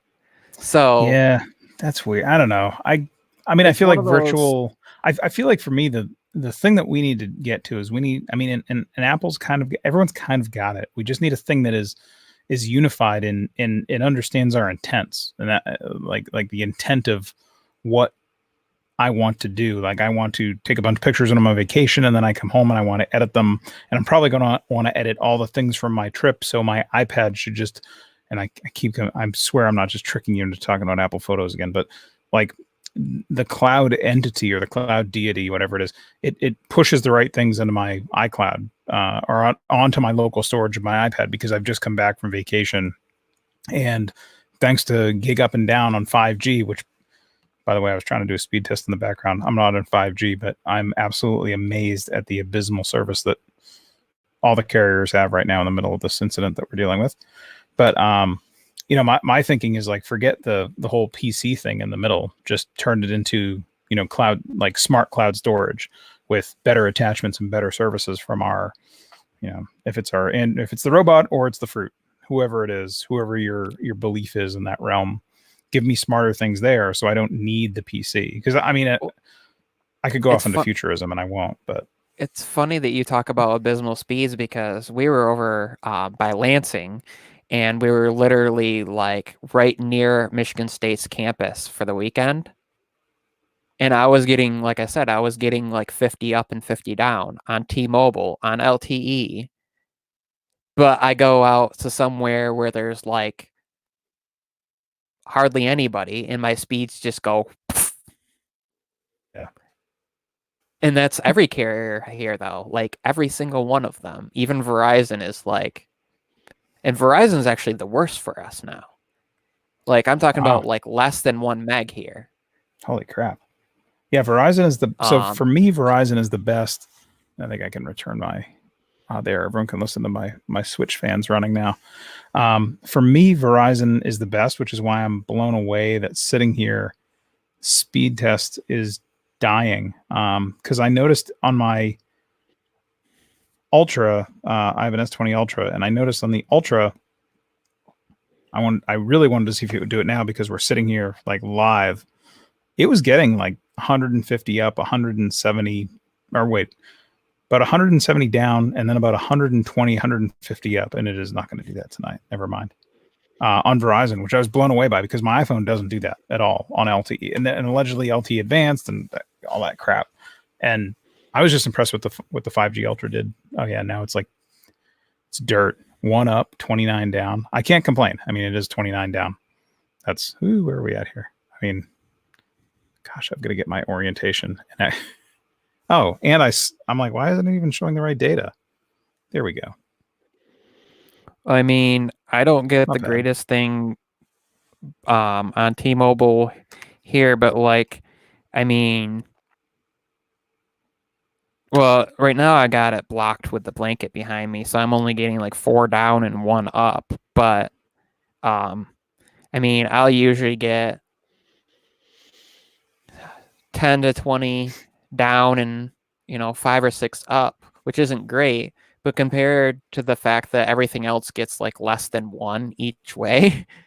See, and we're in an old house, and we get a lot of interference with like chicken wire and stuff, affects frequencies, and it like even affects our Wi-Fi. So I was wondering about that. Because when you were talking about using power line stuff before, that would all, I mean, depending on the age of the wiring and things in your house, knob and all the wiring's all been like redone in the last like 10 years, so it's all fairly. But it'll be interesting to see. When you're talking about future stuff, is an intelligence of recognizing is, how about, here's this for you. How about you go on a vacation and you shoot 4,000 photos because you're gone for like a month, let's say. You've been gone for a while, right? You're out and about, you're on vacation, you're doing work, you weren't on Wi-Fi. But you're headed home from the airport, and it says, well, Chris has 35 minutes to get home. And we recognize that it takes 27 minutes based on the speeds that we know his internet's going to be over 5G between airport and his home. So 27 minutes before you get home, it starts uploading. So that way it's not using those high speeds the whole time unnecessarily, creating heat, doing all sorts of crazy things. Then when you get home, it's just there. Like that's what I see. Chris is out and about, and he told Michael about a cool video he has on his phone. Michael wants to watch it on his TV. So now Chris Chromecasts, but over 5G to Michael's TV, and it's just like there. And then you keep doing whatever you want to do, on your phone. And it's not even bothering in the background, and it's not even. And I just put in you send me a pin, I punch, or I punch in a pin. It's like an Apple, like a screen share, to grant that permission. I mean, Apple already does with the Apple TV. That's the crazy thing, that I don't know if a lot of people even know, that you could be out in the middle of nowhere where you have no Wi-Fi network, but you have decent enough connection and you have an iPhone and you bring a TV and an Apple TV and plug it in, you don't have to create a hotspot. So let's say you have like unlimited data, but you only have limited hotspots. You have 20 gig limit on your hotspot and you need to stream all the time and you're gonna be gone for a month. But you get like, let's say 20 down and 20 up, which is decent enough to stream Netflix and stuff. You can AirPlay from your iPhone to your Apple TV up on your TV without creating a second network. Where with Chromecast, you'd have to have another network or create a hotspot or something like that to work. And then if you do leave the area, it's, either way, it's going to be done. I wish there was a middle ground. Like Google needs to do something where it works like Chromecast, where, once you cast it, it does it in the cloud and you can leave the area. Mm. But at the same time, they need to have an option where if you're there and you can't be on a network, you can just cast like a direct cast. I actually didn't know that about Google Cloudcast, because I knew that I didn't realize that's how it worked when it was outside of the device. Because I know like I've casted things and then like casted something to a TV and then gone upstairs, but it was the same network. I mean, I was on the same Wi-Fi and I was just impressed, like, oh wow, Google let me sleep this thing and run the app totally in the background. I had no idea that I was. Yes, I will admit naivety in the realm of Android. I'm becoming reacquainted nicely though. But so it's one of those. It's one of those where essentially it like buffers. So when it's Netflix, Pandora, Hulu, or whatever, essentially it's accessing like a web app version of that on the Chromecast. So that's why you can leave the network and go do whatever you want to do, and then like somebody else can pick up their phone and connect and take over control over it or whatever. Makes sense. So where Apple's advantage is a couple different things. For one, all you need is the Apple TV, so you don't even have to technically have a phone. But then, like I said, you can stream DirectCast to it. So, if you have a video on your device, it doesn't have to be in the cloud somewhere and it goes right to. Now, if you have a smart TV, a lot of them integrate both, then its casting is a little bit different because it will cast, or like Samsung, you can mirror. So then it's not using the Chromecast function, it's using that mirroring function. And it's just one of those things that like I feel like neither of them are a perfect option, but if you put them both together, then you'd have like this great, like I would love to see Apple do like their idea of the Apple TV but with a dongle. Yeah. And then include like a function where you can cast to it and just leave the space and not have to worry about like, oh shoot, my wife's not going to be able to watch what I was watching unless she has the app. Or like you're at a friend's house and they have a Chromecast and they don't subscribe to Netflix, you could still send it to it. Where like Apple TV is really annoying about that. Like, if one Netflix account is assigned in on the Apple TV and you try to like initiate with AirPlay to the Apple TV because you don't want to you just switch over with the input from your TV, but you don't want to grab the Apple TV remote for some reason, it'd be like, sorry, this isn't the same account. Nope, can't do it, sort of thing. Yeah. And even on my parents' Samsung's TV, it does the same thing. It'll be like, oh, nope, you can't, it's not the same account. It's like, how about recognize that they're both just signed into an account and just use that account to go to that video? Yeah. I mean, I guess I get it, because like if you're at somebody else's house, that would be annoying because then it would show up like in their recent played. But why not just do it in a guest mode then, like where it doesn't actually show it up under a specific person's? Well, it should use something like it should just use an auth. Like if you had to put some sort of token on your phone that says, I paid for my Netflix account, let me stream this thing on your TV, just this, while I'm here, because it knows I'm in physical proximity. It's got GPS. I'm on the same Wi-Fi.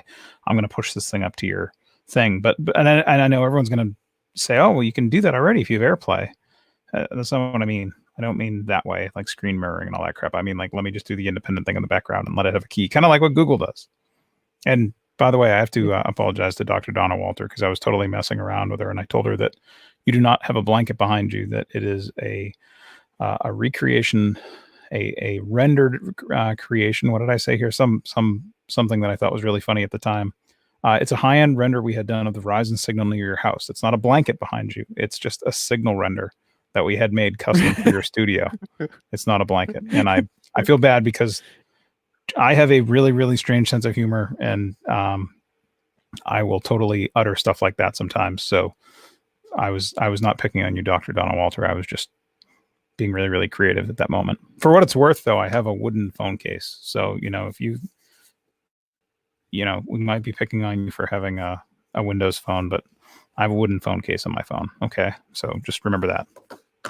And I also have an iPhone 6s. So that's the other thing. If that's not, just remember, not everybody has the same sense of humor, and Chris might have forgot with that blanket statement.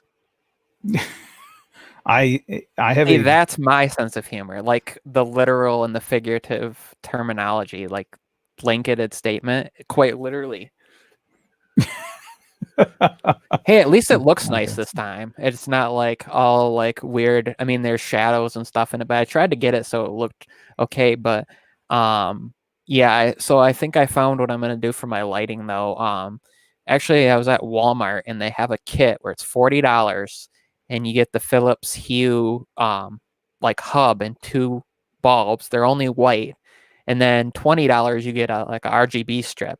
So I think what I'm gonna do is set up and get 2 like floor lights and put them on either side of me and put those bulbs in there, and then have an RGB light in front of me, and then I'll have better lighting, because right now I just have the ceiling light and an RGB and an LED like 18-inch strip that's off to the side, and it works great. Like, I have decent lighting, but when I try to do green screen, since the ceiling light is uneven coming down, it doesn't it work. Like, it's just all over the place. Well, here's what happens when I do green screen right now. You get holes in it, right? Yeah. It breeds some authenticity. And then it's like, that's when I have it where the brick looks great, but then my hair is awful. So it just kind of looks like so I'll just there's a haunting going on. So well, I can mess with lighting too. I have the light that I use when I do presentations for work. I've got a whole different lighting. So I don't know what's going to happen when I hit this button. Holy crap. Nothing. I'm just going to look like I'm on the sun. That's really wild. If that is actually, I have to give this Logitech webcam a ton of love, because this thing, it like turns into like, it's like I'm on the beach here all of a sudden when I turn that thing on. And this camera makes it look like there's nothing. Unlike last week when we were fighting with the green screen, with the unevenly lit green screen, I had weird pods showing up in it. But and you were like the disappearing, extremely bright face. Yeah. And now this week it's in a better mood. I don't know if it's the camera angle. I don't know. Well, I mean, I am running different lighting in here as well, but the in your hue thing made me think of this. But I did hear from some people that hues flicker, unless you're using them or they don't flicker visibly, but they'll flicker on camera. I don't know if you've. Because they don't have. Yeah, I'll have to look into that, because of it's a variation in the refresh rate of the LED lights. So I'll have to look into that, because that would be a problem. Yeah.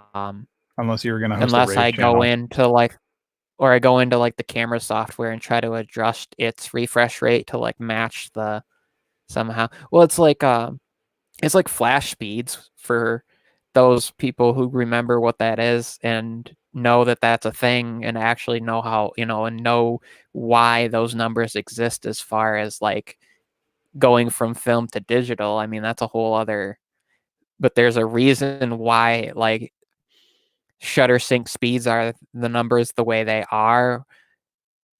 And it goes up to a certain point, and then it's doubling, but then it goes. Anyways, we don't need to get into that. But I was gonna say you're gonna get into like slow sync flashing and back curtain versus front curtain and all that. Because there is a whole reason behind I mean, if your shutter speed is too slow, you have like darkened area and then it's bright in the center because as the shutter quite literally closes, it catches it only at the right point. And if it's too fast, you can have like no light show up, and there's all sorts of crazy things that um can go on with that. And but yeah, I I'll have don't. to look into that because I'm really surprised with my $12 light that's above me that works with both Amazon and Google. From my $12 light I got from Walmart, which is funny because it actually has a broader range as far as like from the dimmest to the brightest, Yeah. and like more that I can select from than Philips like $40 bulbs, which is weird to me. Yeah, that's the weird thing. I do have I think actually all my bulbs that I don't have a lot of colored bulbs in my house. I have some of the white ones from Hue that do like they're white and they basically dim and they change whiteness colors a little bit. And I but the thing that annoyed me is the dim mode on them is like not very dim. So like even if you say set 10%, they're not very dark. But I've never tried to film with them either. But I think the thing with Well, LED because like is it just gets shorter blink times. So that's why it would flicker. well this is at 100% brightness, and then let me bring it all the way down. Don't use the secret words. Use the app. Okay, there you go. Oh, see, and it's not That's flickering, like right? And that's the LED light. lowest 7% brightness I can go at, all the way back up to, and it just like whoops up, and it Yeah, doesn't. I've not had any issues with, and like this is on video, and you guys just saw yeah, it. it's totally fine. Yeah, no, that's pretty cool. And I mean, that's also, like you said, a sign of how good these Logitech cameras are, though, because like it adjusted its exposure, so I didn't go as dark as I actually was in here. Because like here, we can really have some fun real quick. While you're having fun, you can look at my problem with shutters in the background or over here. I actually took the picture that you're all looking at, and if you notice, like the middle of it is. Let me see if I can get. I'll go over this way. The middle of it is like super bright, and then I could never get the water to be totally smooth, and that's what frustrated me about that picture. That took a bunch of hours one Sunday morning. So this is what it looks like if I just have my one light off to the side on, and I get a really bad shadow behind me, but it's kind of a cool effect, and it's the light from the screen. Yeah, I mean, And if I you could did be one on the like, other side to just kind of push the shadows together so that you had one little smaller shadow and then some, or just did whatever it is you were talking about doing with hue lights. You could try that too, because you but get the yeah, two shadows, and then you get the one on the back to blast out the shadow, or you just do that. yeah. It's just that's what I've been thinking about. I was like, I needed to get a little bit better lighting, just more like consistent lighting, but it's all good. So it's one of those fun things. It'll be interesting to, hopefully I'll have that figured out by Friday, and when I'm so I can actually green screen and not have a blanket behind me. Man, it's okay. I mean, I went out and got I had the quilt there the night of our first live, and then messing around with it, I finally found a green screen on Amazon warehouse deals that was like great deal, great time. And the funny thing is, I ordered it, and it's actually retractable. It hangs from the ceiling, which is why I love it. But it's no matter what I do, it's always like 2 inches to one side the wrong way, and I need to mess with the whole thing. But yeah, the lighting has been fun. I don't know, it's all been fun. And so if you show up Friday with like working lights, I'll have something broken or something weird. I assure you. So I don't know. I've been looking at some things because there's been some incredible deals going on lately in the world of technology on like eBay and even Amazon and stuff. And I think it's because, well, for one, with eBay, and this is kind of an unfortunate part of everything that's going on, but I think people are having to sell products at a loss because they need to sell to be able to They're gonna afford to get stuff now because of like job loss or hours cut. And don't know how to say this without sounding like a jerk, but it's like that sucks for them, but for people who review tech, that's great because then they can just buy it. But for me, like if I could do it, what I would do, like if I knew somebody actually needed, like somebody needs to sell a phone right now, and let's say it's an older device, and I could buy it from them for like $150, and then turn around and say, here's the deal. I'll buy it. You're selling it for that much. When this is all over, come back to me. I'll sell it back to you. That's what I would do. Yeah. Yep. And I feel like if the community as a whole did some of that, it would be interesting because that's I also kind of like my potential someday is to be able to afford to buy these great devices, but also go to other creators and be like, hey, I understand you can't afford to buy all of these, and just like ship it around so people get their hands on it. Be like, here, I'll help you out. That's what you got I'll to buy do, three man. of them, and I'll have two of them that would just float around to people, and then when you're done, just send it back to me, and so No, I think that's that's. my I mean, it's funny. my I goal used to with this have. in the end is to help people. I think that's a great way to be. I used to be into motorcycles, and one of the motorcycles I had was a Kawasaki KLR 650, and there was an engine part that I won't get into, and ended up being called the doohickey, is what everybody called it, and it required a specialized series of parts, and it was funny. The parts were like, I mean, the parts itself were like, I think it was like $80 or something, but there was about $200 in tooling that you needed to get into it, and you're only going to need it that one time. And there was a forum I was part of on the web, and it was great. There was like one guy who bought it, and he would just loan it out to people. And he's like, no charge, I'll just ship it to you. Just give me a shipping label or whatever. I'll ship the thing to your house. And they had like a backlog of people that were, and then other people started getting in on this to have this tool set, this communal tool set. And it was just funny because eventually the guy finally posted a thing and said, hey, look, I appreciate everyone's, they loan it to somebody and they send it back with like a $25 gift card for, the liquor store in his area or Domino's or whatever. And the guy's finally at one point was like, look, I have like $1,200 in stuff sitting around for this $200 tool that I was just trying to share with the community. So like, really, I don't need anything. Stop sending me stuff back. Like, if anything, go help out these other people. And he actually linked to a veterans organization and stuff like that, which I thought was cool. But it was just funny. It's like this guy who's just trying to do this nice thing. In the end, he keeps getting like stuff cast upon him. But I found that tends to be true in life as well. I mean, sometimes things, if you're in a situation where you can, or I guess I should say, if I'm in a situation where I can help somebody else, I will always do that. And I think that is the spirit, that is the right way to pass it and pay it forward, is actually the sort of mentality, I guess, as it goes. So good on you for keeping that alive. It's like, is it going to hurt me if I don't need it and somebody else needs to use it? Like, seriously, like, okay, I don't need that many devices. I need it for a review or whatever. If that gets to the point where I can afford to do that, right now I'm just reviewing what I have, and I'm talking about technology as in like news of technology, because it's like I can't go buy all these devices, and nobody really should. I don't know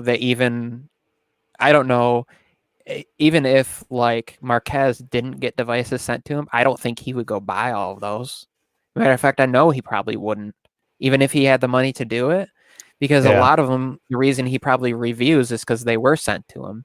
Because even if you have the money to do it, you're probably only going to buy a device if you're interested, because if you buy a device that you're not interested in, the review just isn't going to be very good. It's going to be, it's not going to be very honest. It's not going to, you're not going to be very informative, because you will be like, I didn't want this to begin with. About the Ultra thinking, this is great. I've taken all these pictures over all the years. I need sort of Android reference device. I'm now robbing some from our Friday show. Actually, I won't rob it yet. I won't spoil the fun yet, but I'll just say I bought this thing, and I had super high hopes that it was going to be the camera from the future. It was going to do amazing things. And what I still don't understand, and this is where I'll probably make some enemies, is people that are like, these Samsung cameras are the best thing in the world. Apple is blah blah blah blah blah blah. But yeah, I'm doing this from a MacBook. I have an Apple Watch. I'm an Apple guy, but like I just the Ultra thing, I bought it. I bought it. I sold crap to get money to do it, and I'm like, no one's paying me to review it, and you're not even going to see a review video from me on it. It's mostly because I want to be, I want to have the experience of it, and I want to learn from it, and that's the problem. I'm always learning crap, but it's actually irritated me enough. And since I said this on Twitter, I'll share it again here. But this thing has actually irritated me enough that I'm sending it back because it pisses me off that I paid that much for a device, and the stupid camera is. Well, that's the problem. It's not a smart camera. It's a good camera for certain things, but I will get some photos before Friday to share because there's some. I know you take pictures, so you'll appreciate it even more. But I'll just tell the folks here because although they'll probably see it on Friday anyway. But I was trying to take pictures of a hawk. I live next to a nature preserve, and like hawks are frequently hunting, and I got to see this take a picture of a really cool hawk, like in a sort of a flat dive, and then the phone was freaking out, and it's like panic mode. It's little shutter flutter, whatever you want to call it, focus flutter, and it took a bunch of pictures of bugs. Like there's like springtime, the bugs are starting to come out, and it got a bunch of like half pictures of like bugs flying about 5 feet away because of the focus fluttering, and it's like if you go through the photo stream, it's like hawk blur, hawk focus, bug, and then hawk out of frame. And it's like, cool. I mean, there were just too many moments like that. But anyways, this was about dollars and cents and gadgetry and everything. And do those people even pay for them? And would they still review them if they had to? I feel like for someone at like the MKBHD level, I think he's got, I think he probably, I mean, he obviously he's got a staff and stuff now too. So he's probably buying it. Even if they weren't sending it to him, he probably would to keep the channel alive and to have that experience. I do think that and maybe this is where he's tricked us. I do think he's somebody that's like pretty legit about what he wants to do and represent and things that interest him. And he only talks about things that interest him. And I think that's the neat part. When you have that, when you're at that level, it's like, well, this interests me. And I don't have to go master it because I can have somebody else that can kind of dig up some of the specs. But that he still like digs into that stuff. He still enjoys it, which is why his videos I'm not saying cool. He doesn't. What I'm saying is like, if you watched his like best phone awards or whatever, and how many I counted, by the way, there were 38 phones on that desk. But like 25 of them he didn't even really talk about. Like there were a bunch of them that he didn't even, and so it's like, yeah, he would have still bought the OnePluses and the Samsungs and the iPhones and the Google Pixels and probably a few of the other foreign company phones, but like I don't see that he would have got the what was the one that was the weird fold, that had the big like the Escobar Fold 2 or that weird thing. No, it was it was the one that company bought. It was called something originally that was aired at like CES last year, and then that company bought all of them up to sell them as the original Escobar phone or whatever. But anyways, that like he wouldn't have bought that. Yeah, I think you're probably right about some of that stuff. It's like weird. I don't know. I mean, he's an interesting guy. He's got some weird, like that's the thing that it's like, I don't know, maybe I mean, I don't see a lot of like small time folks buying the Escobar phone, but at the same time, it was like, what, a $500 Galaxy. Didn't they say it was, I thought I read somewhere saying that it was a Galaxy Fold with tape on it. Is that just a hoax? It was. Okay. No, that's what it was. So essentially here's what happened. And I will forewarn anybody that's watching of why this is totally not a company you want to do anything with. For one, they don't take any form of payment that has any backup, like no PayPal, like no credit cards, no debit cards. It's like direct transfer. So here's what they do. They convince like a few thousand people to pay, $300 to $550 for this. And then they send out like 10 of them to like these well-known YouTubers. And essentially the amount that everybody paid out was to cover that cost of buying the original price from Samsung to send those out. It's totally a pyramid scheme. And then that's even crazy. If 90% of those people get their money back, the 10% Yeah. is more than enough to cover and it'll be interesting to see. But what I'm looking forward and wondering is how Samsung is going to handle this camera things, because I have my theories, and I know that people will argue some of this with me, but I mean, you can't argue facts I know that they won't be able to fix some of this. Like, I can guarantee Yeah. 100% right now that there are things that they can't fix because it's physics. And so I wonder how they're going to handle it. Will Samsung like continue to try to fix it with software? I mean, Or like, are they going to essentially, are we going to see people that are actually getting ultras that are different hardware than the original? And then they'll send out something and be like, we're recalling all the original ones and here's protect their bots later. and I know I don't want to rob Mike on Friday. This is something that he and I were chatting with briefly in Twitter, but or in DMs or something somewhere. But it's like it's somewhere there's a thread where they're talking about why they haven't had the software out for the Ultra yet, like what's taking them so long. Um, and I saw like a bunch of people like, oh well, the BAP is causing problems, which is the code name for the plague virus thing going on right now. That's all well and good. I understand it's impacting a lot of people, but the thing with software is like the thing with mobile software, they need test labs, they need test grids. People need to be doing. I could really defend this either way, but the one I'll go this way is you kind of know what the problem is. You've got a lot of test samples. You could easily roll beta to your whatever your elite program is. Your alpha testers or whatever, and get field feedback in the field. I mean, hell, Samsung could just send test code to Wayne Gilbert every single day. And they probably are. He did actually post something on Twitter last night about getting an upgrade. But like this, to me, what they've done with it so far seems like a really easy hurdle to cross. I understand they want to do it one time and they want to get it right. But at the same time, like this is weeks later. And there's things going on there in the world that are impacting them. And I understand and respect that. But at the same token, I'm assuming that they are a world that has better wireless internet connectivity than us, where most of their development population is.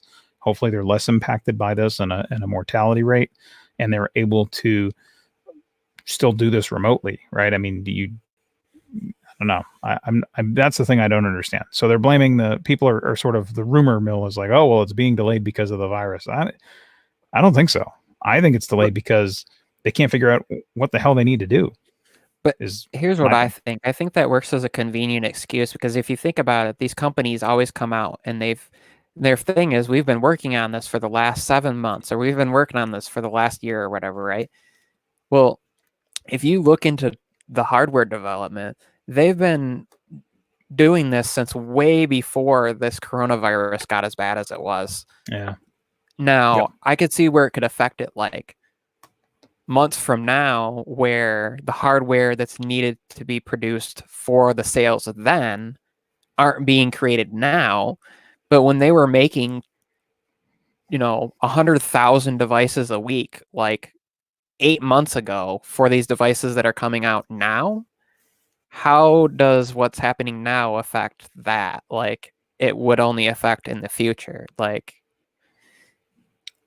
even though this started in December, it would be what would affect, but everything before that shouldn't be affected so much and as rapidly. See, here's what I think. I think it's just a convenient excuse, in all honesty. I get where it affects shipping, but how does that affect something that's not so how does that affect software? Like, you have a team of 12 guys or whatever that work on software. I get if they get sick, or I get if they can't get to work, but like, do it from home. Or like, those people are probably in the United States. Like, do it. Like, there's a way to do it. You're not having to physically ship like a disc with that out to somebody, in which it can't be shipped from Korea to the United States or whatever. So like, there's the other here. I'll give you my theory on it, and as I think I have explained this, I've got a little bit of exposure to this stuff, but it's been a long time. My assumption would be your A guys are actually working on whatever's coming out next, and your B guys are probably tied into that as well. But then you've got like your C guys that do like your sustaining builds, which normally are like a 3 to 6 month runtime. Normally, you'd drop a new build, you drop a new thing, and they'd get the top priority. Like, do we have signal drops? Do we have like major app crash? Is there something that's an like you pick the phone up and you cannot use it? Like that sort of drop dead thing. And this is where my issue really is with Samsung and their handling of this. You have like you have Tiger team that addresses hot issues on launch day when you finally get this thing out into the masses and what people are seeing. This was a little bit after launch day, and it's the phone's still usable. You even have influencers that are out there going, oh, well, we got this thing and we reported on it, but how do we, it's not that good, or it's not. Yeah, you don't want to say like you didn't actually use it. Like you literally sat in your apartment, you took a picture of the bridge outside and said, oh, this thing's great, and put it back down. And that was it. I get it, I understand it, but it's really a compound thing. Samsung didn't dig in enough deep on the release device. Their A guys, there may be like few A guys that stuck around to make sure the launch went okay. They're all off doing new things, the Note 20 or whatever it is. They're months ahead of time. Production ramp on this, I'm gonna bet was probably, I know that you're saying like 100,000, a week, 8 months ago. It was probably, I'm guessing, started within 60 days before launch. And they probably started off with like a 10K rate. They start off small and they do a bunch of checking of those. And then once they get it going right, then they start pumping them out, and they, 300, 400,000 a week or whatever it is.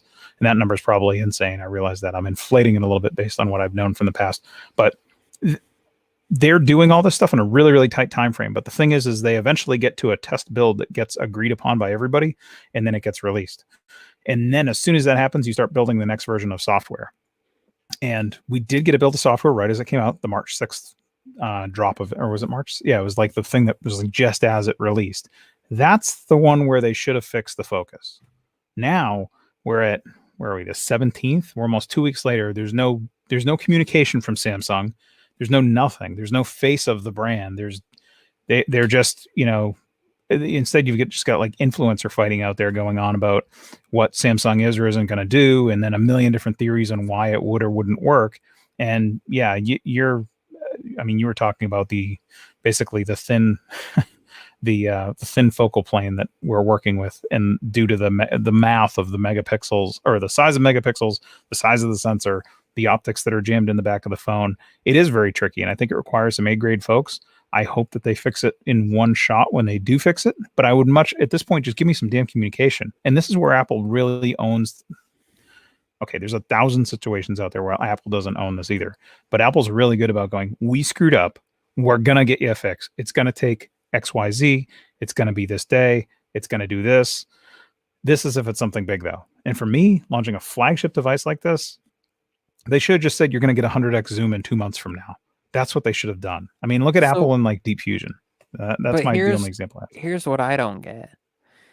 So there were several things that iOS had issues with, and Apple was notified, and like they literally fixed within like 2 days.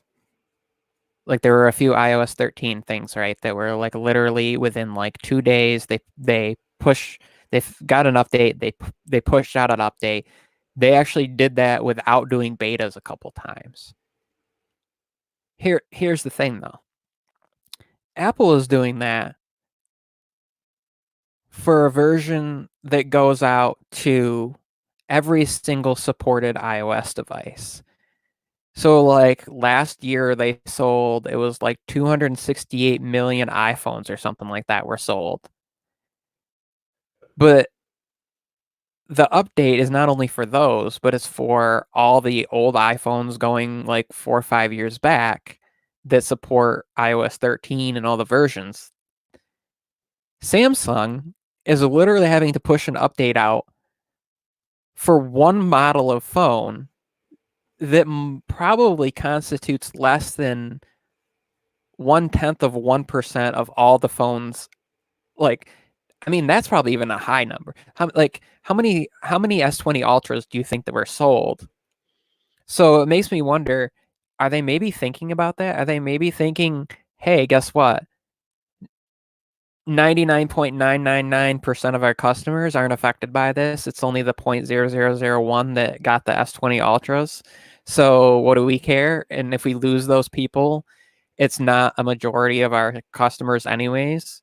Where Apple, like, since all of their customers are using devices that support that version, if it's especially because more than likely then it's a bug that affects all of those devices, they're going to push that update out as fast as they possibly can and be like, we need to get this fixed now.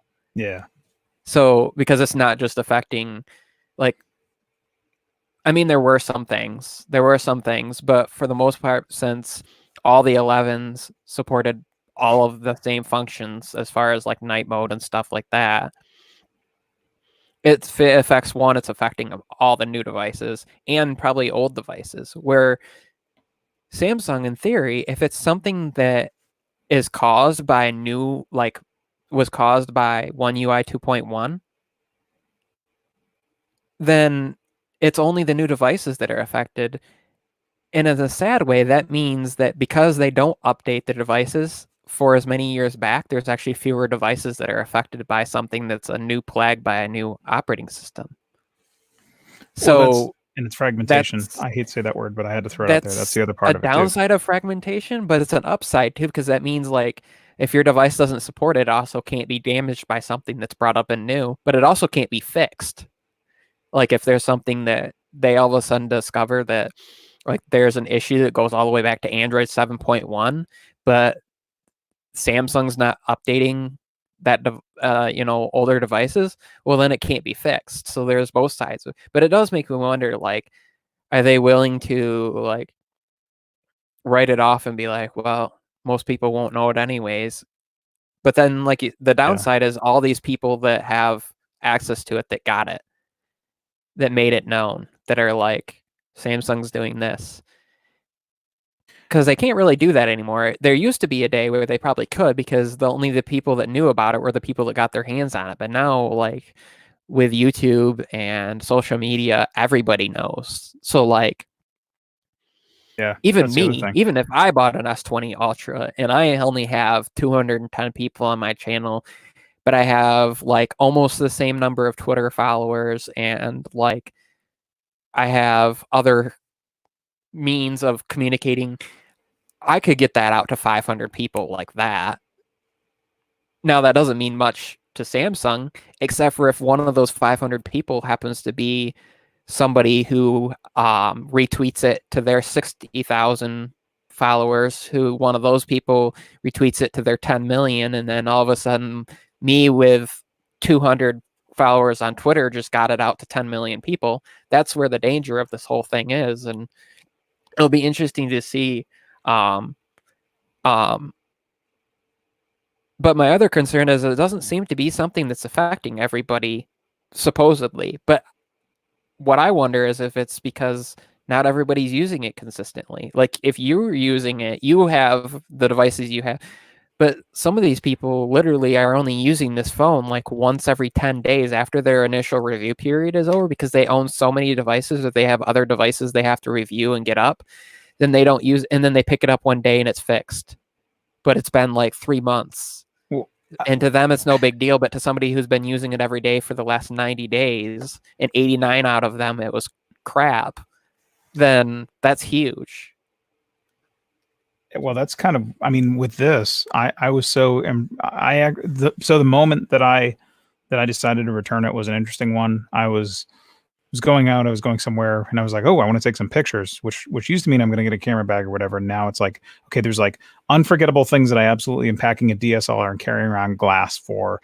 And that's like the super special stuff. And then there's, I'd like to have some pictures. Oh, but I want some videos. So I'll leave the Pixel at home. But I'd like to have something cool. And then it was like, oh yeah, and I'm also on call, and I'm doing, so I was leaving the house, and I had I had configured the Ultra to be my sort of work phone, my business line, whatever you want to call it. And then my personal phone, which is the 11 Pro. And I actually was like, oh, you know what? I should really, and normally I forward one phone to the other, because and obviously I have different phone numbers and stuff like that. But I'm like, normally I'll forward one to the other, because if someone really needs me, they're going to call me. And I was sitting there at that moment of, I only want to have one phone on me when I get out of the car, and which one am I forwarding to myself? And I was sitting there deciding. It should have been like that. It should have been like, I'm forwarding my 11 Pro over to the Samsung, because I'm going to get better pictures with the Samsung. But I just didn't have faith in it, and that's kind of, I was like, all right, why am I paying all this extra money for this thing that it's broken? And that's the problem with it is I mean, especially right now and with this event going on that we all have where we're spending a lot of time looking at the wallpaper in our own homes. Um, it's a great time to go outside. Oh, wow. Hey, look, I'm up for sunrise. I'm up for sunset. I'm at my house now. I can take some really, really cool sunset photos or whatever. And I've done that. And I haven't posted them or shared them or talked about them because all it's going to do is get Samsung people angry.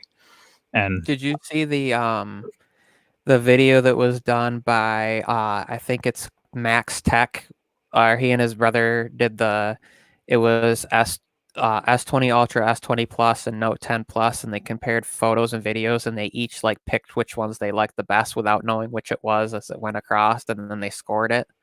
I didn't see that. And it was pretty interesting. So the Note 10 Plus got like 13 of them that was preferred, and then it was like 11, or let's see, no, it was more than that. It was like 19 of them the Note 10 Plus was preferred, and then it was like 11 of them the S20 Plus, and then 9 was the Ultra. So like the Note got better rankings out of all of them, and then the other two were like that close, but like the Ultra was at the bottom. And then the other brother did a scoring system, and in his, the Ultra won out of the scoring system by like fractions of a percentage of a point. I'm like, but the problem with his is like he was scoring things, and that's not an accurate, like, if it's close enough, that could end up pushing just a few of them. Right. Like it would have to be better in some areas, but where it's worse. So like it could get, for example, the Ultra got ones on like 3 areas. None of the other ones did. But where it did really good was like telephoto and stuff, and then the other were poor enough in that. Well, that doesn't really constitute, because that means in situations where people will be using that's important, yeah, it's failing. So a numbering system doesn't really work. It's right when you're doing a comparative like that. But it was interesting to see, and I was like, huh. And I have noticed that my Note 10 Plus has gotten a lot better. I've actually been using it more to take photos and been pleasantly surprised, especially with all the lenses being available for night mode and things like that. So that might be where I end up. I think I need to try a Note 10 Plus now. That's my next stop. I think you'll like it. Road. So because it's also had a lot of software experience. That's the other thing. The software's been out longer, and they've refined it, and it's obviously got capable imagers and everything like that. I mean, they picked up, and it's got time of flight on the Plus, right, as well. Yeah. I mean, they've done a bunch of things that are exemplary on that. You can get them pretty cheap now.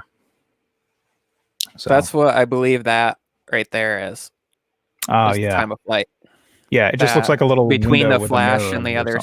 Yeah, is but and the fingerprint sensor has gotten substantially better with that update they did, and like its facial recognition is quite fast. Battery life has been really good. What concerns me is like I get that the Ultra has 5G and it has 120 hertz and stuff, and so that's going to decrease battery. Yeah. But 5,000 milliamp hour battery, like I've seen people where they turned that off. So like they had it at 1080p and they turned off 120 hertz. Then it should be getting 25% battery life better than the Note 10 Plus easily. The screen is only 0.1 inches bigger. Yeah. Especially when they're not running it at quad HD and 60 hertz. Because like I run mine full maxed out quad HD and 60 hertz. They're running it at like 60 hertz and 1080p to see like with that optimization what it should get, and they're getting the same or worse battery life than like the Note 10 Plus is getting. Confuses me with a larger battery. Like I would think you should be getting, like if I get 8, you should be getting 10 because you have a 25% larger battery. Like that stuff confused, and a more efficient processor, and you're not running on 5G, and you're using basically the same device with newer processor, with lower pixels being pushed, and I don't get it. It's concerning. And I get it's a new device, but some of these people have had this thing for like a month now. Yeah. Yeah, well, that's the thing. And yes, they were running old software when they got it, but in Right. theory, I would think that then Samsung would be pushing those early out to them before they push it out to the main. So Yeah, that's absolutely what should be all I going will on. say is if Samsung, Sony, Apple, LG, any of these companies want somebody who will thoroughly test a device and will be honest and will like deep down and analyze these devices, send them my way because like seriously, I will with no qualms about if Apple sent me an iPhone and people think, well, he's an Apple guy. Yes, I use Apple devices. I will be honest with you. It isn't even in my top three. The iPhone is technically not my top phone anymore because I've gone to considering things other than just photo and battery life. There are other things that I've come to realize that are important. And like as far as value, like I would say the iPhone 11. Like if I were to do it again, I would have gotten just the 11. In all honesty, I wouldn't have spent the extra to get the because things like not all cameras can be used for night mode. Um, Yeah, selfies are still awful. There's no night mode for selfies. Like my 7T does things that it doesn't do, and my Note 10 Plus does things better than that. Now, if I just want one device to last the weekend, I'll grab it because it's yeah, just point and shoot is great. it's insane. And I don't take a lot of night photos. Like I'm not out there like I'm taking cityscapes and expecting it to be. If I'm going to do that, I'm going to grab my DSLR. In all honesty, my like 10-year-old DSLR, I'm going to grab that and still get better. But what if you don't have it? See, that's the thing for me. Like I want the thing that's best in all. So that, because like, I shoot video of my son, like when we were at the pool, I was actually really impressed. My Note 10 Plus 4 times zoomed in with between optical and digital zoom inside when it was like the fake artificial lighting, how good that video actually turned out. Handheld, like that was impressive to me.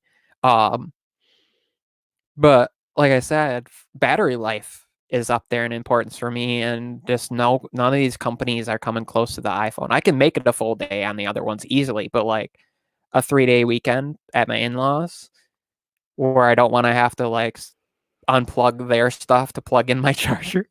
I grab my iPhone, I can go the whole weekend. And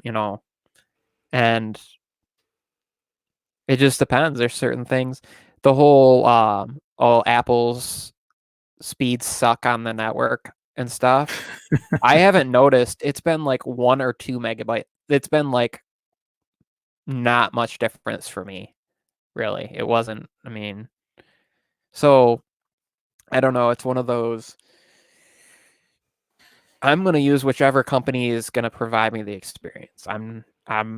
yeah, The only reason I even am with an Apple as because these other companies, they provide, they're like the Pixel experience was really good with cameras and the battery life was good, but that was the 3A XL.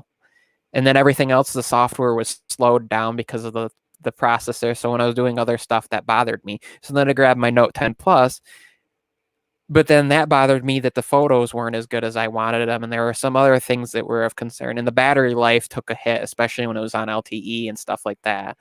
So then I grab my iPhone and then I'm annoyed that I can't multitask, or I'm annoyed that I'm noticing when I open apps and when I switch in between, there's refresh and some issues like that.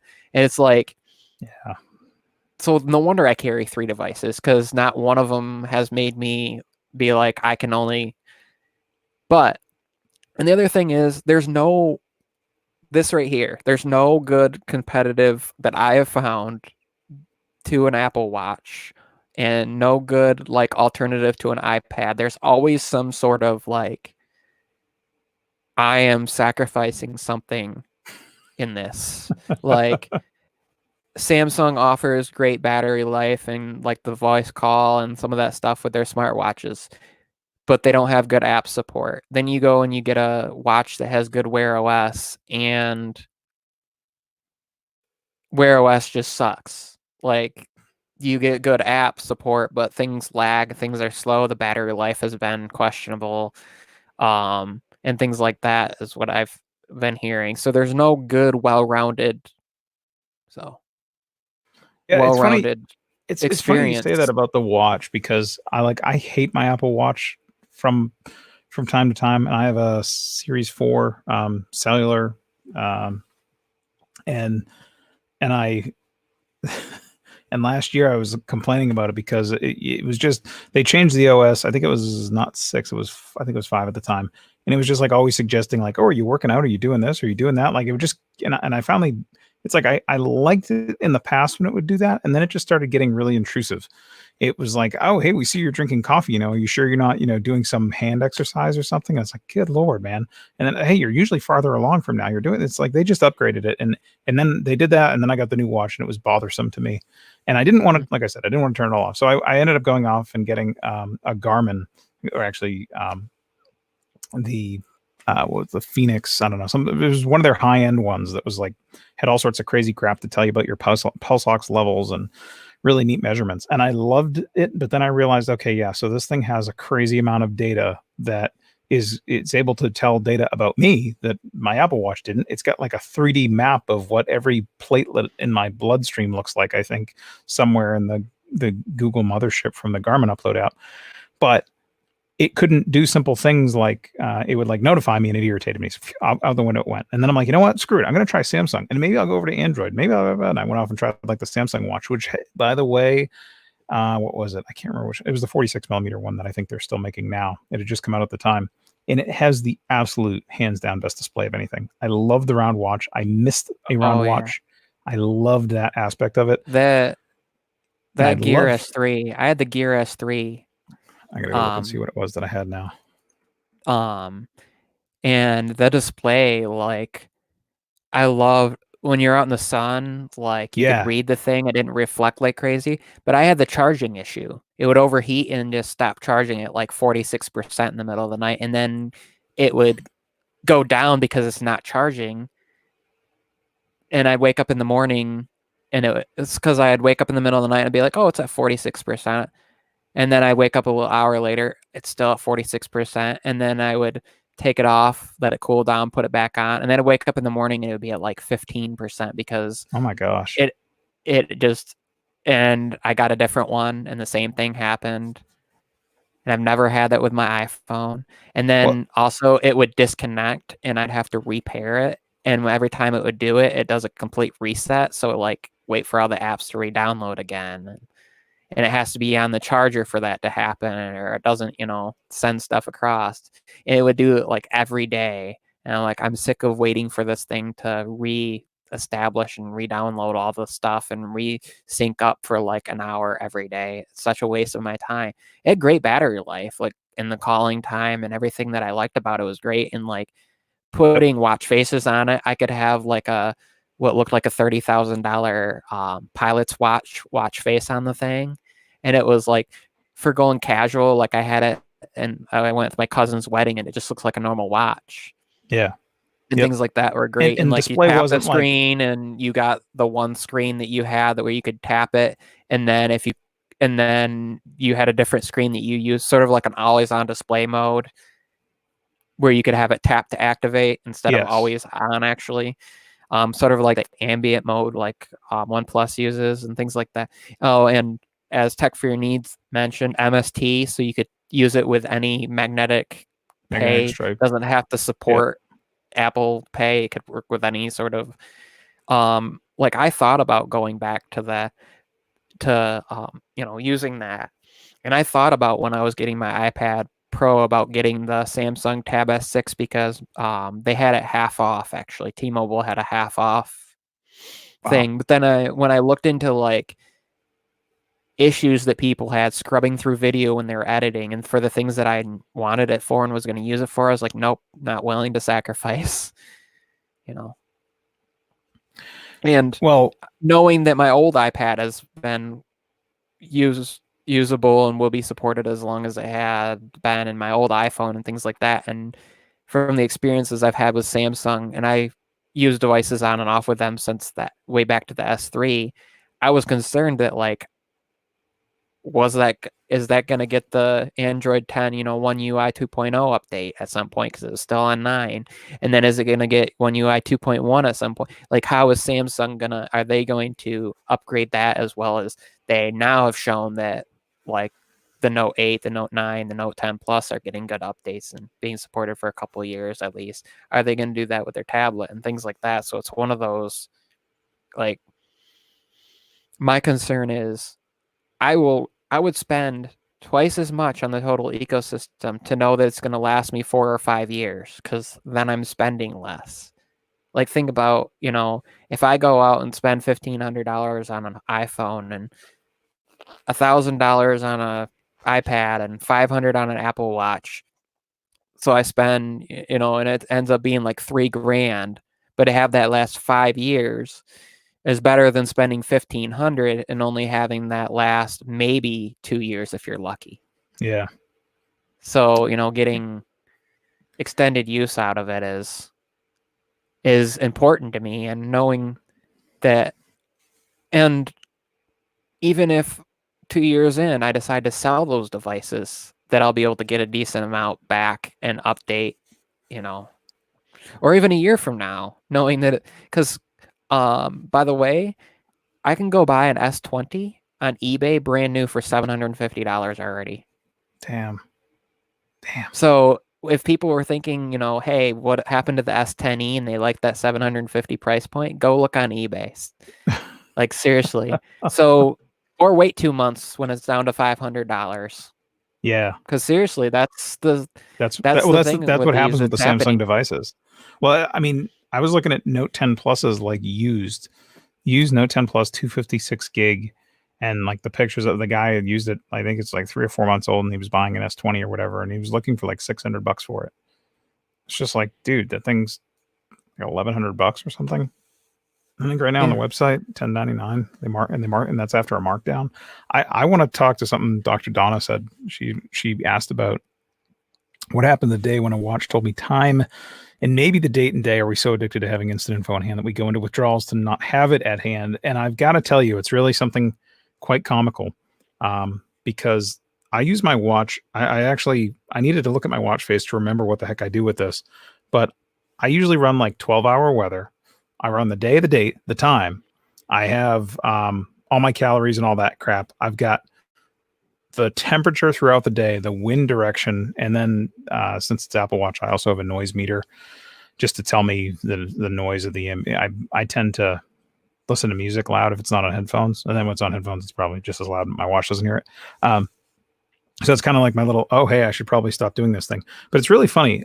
It's kind of funny when you think about like watch usage patterns, because one of the things that I was going to ding the Garmin for is its notifications were really stupid in terms of like every notification kind of looked the same, and it had some way to like deliver text or whatever, which is just great, but there was no interaction.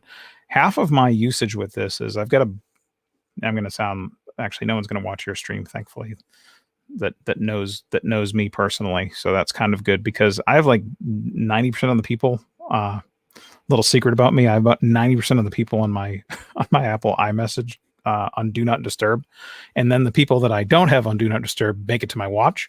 And my watch is like really one of the things I like doing with this. I just like their message. It's just like thumbs up. That's what I do with my watch like 90% of the time. If you ask me what I did deeper than my watch, occasionally I start my truck with it because there's a car starting app, but it's not cold out here anymore.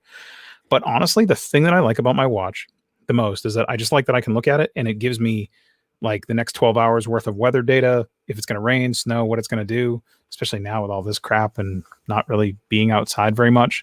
I just like to know if I need to grab an umbrella or not. But it's the thing that it's there and it's current. That's actually the biggest thing for me. I don't have to go, oh, well, it's going to do this and then grab my phone. I can't actually walk out the door of a job or walk out hop in the car and just glance at my watch. That's the only thing that I like. I like that it's current. I like that it's accurate. And I like that it plugs into other things too. I've got a lot of HomeKit integrations around my house. and this will tell me when certain things have taken place, which is really, it's great. I mean, and I don't do a lot with it. Like I see some people typing and talking into it. You can definitely do that a lot easier than you used to be able to, especially in Apple Watch with their later OSs. But it is totally, it's just, it is a vain convenience thing. And I recently also went a couple days without my Apple Watch. And what I noticed is I ignored everybody amazingly well because I was so used to it that my phone doesn't make any noise or do anything anymore. Everything goes to my watch and then that's it. So it's, actually, Michael, there was someone in the chat saying that he hopes everyone is finding the conversation educational, enjoying yourselves. I am not. I would actually like to complain to somebody about that. No, not really. Sorry. I actually just No, that was realized, me hoping. I know. I know It was you. That's just my lame sense of humor again. I did find out what watch I had though from Samsung, by the way. It was the Samsung Galaxy Watch 46 millimeter silver, and I had that paired to my iPhone with their little Samsung Watch app, and it was. I wanted it to work so bad, and it was like weak, but I wasn't willing to make the jump over to Android for it. And the charging thing was weird. They're like, you can charge it with Qi, any Qi charger will work. Just throw it on a Qi charger, and it's like, okay, but you had like a 0.6 millimeter area that you could put it on any Qi charger for it to work. Otherwise, you had to put it in that little nugget egg holder thing that they gave you. That, you're right, it did get really warm, but I didn't have that issue. It didn't cause me too many problems with it.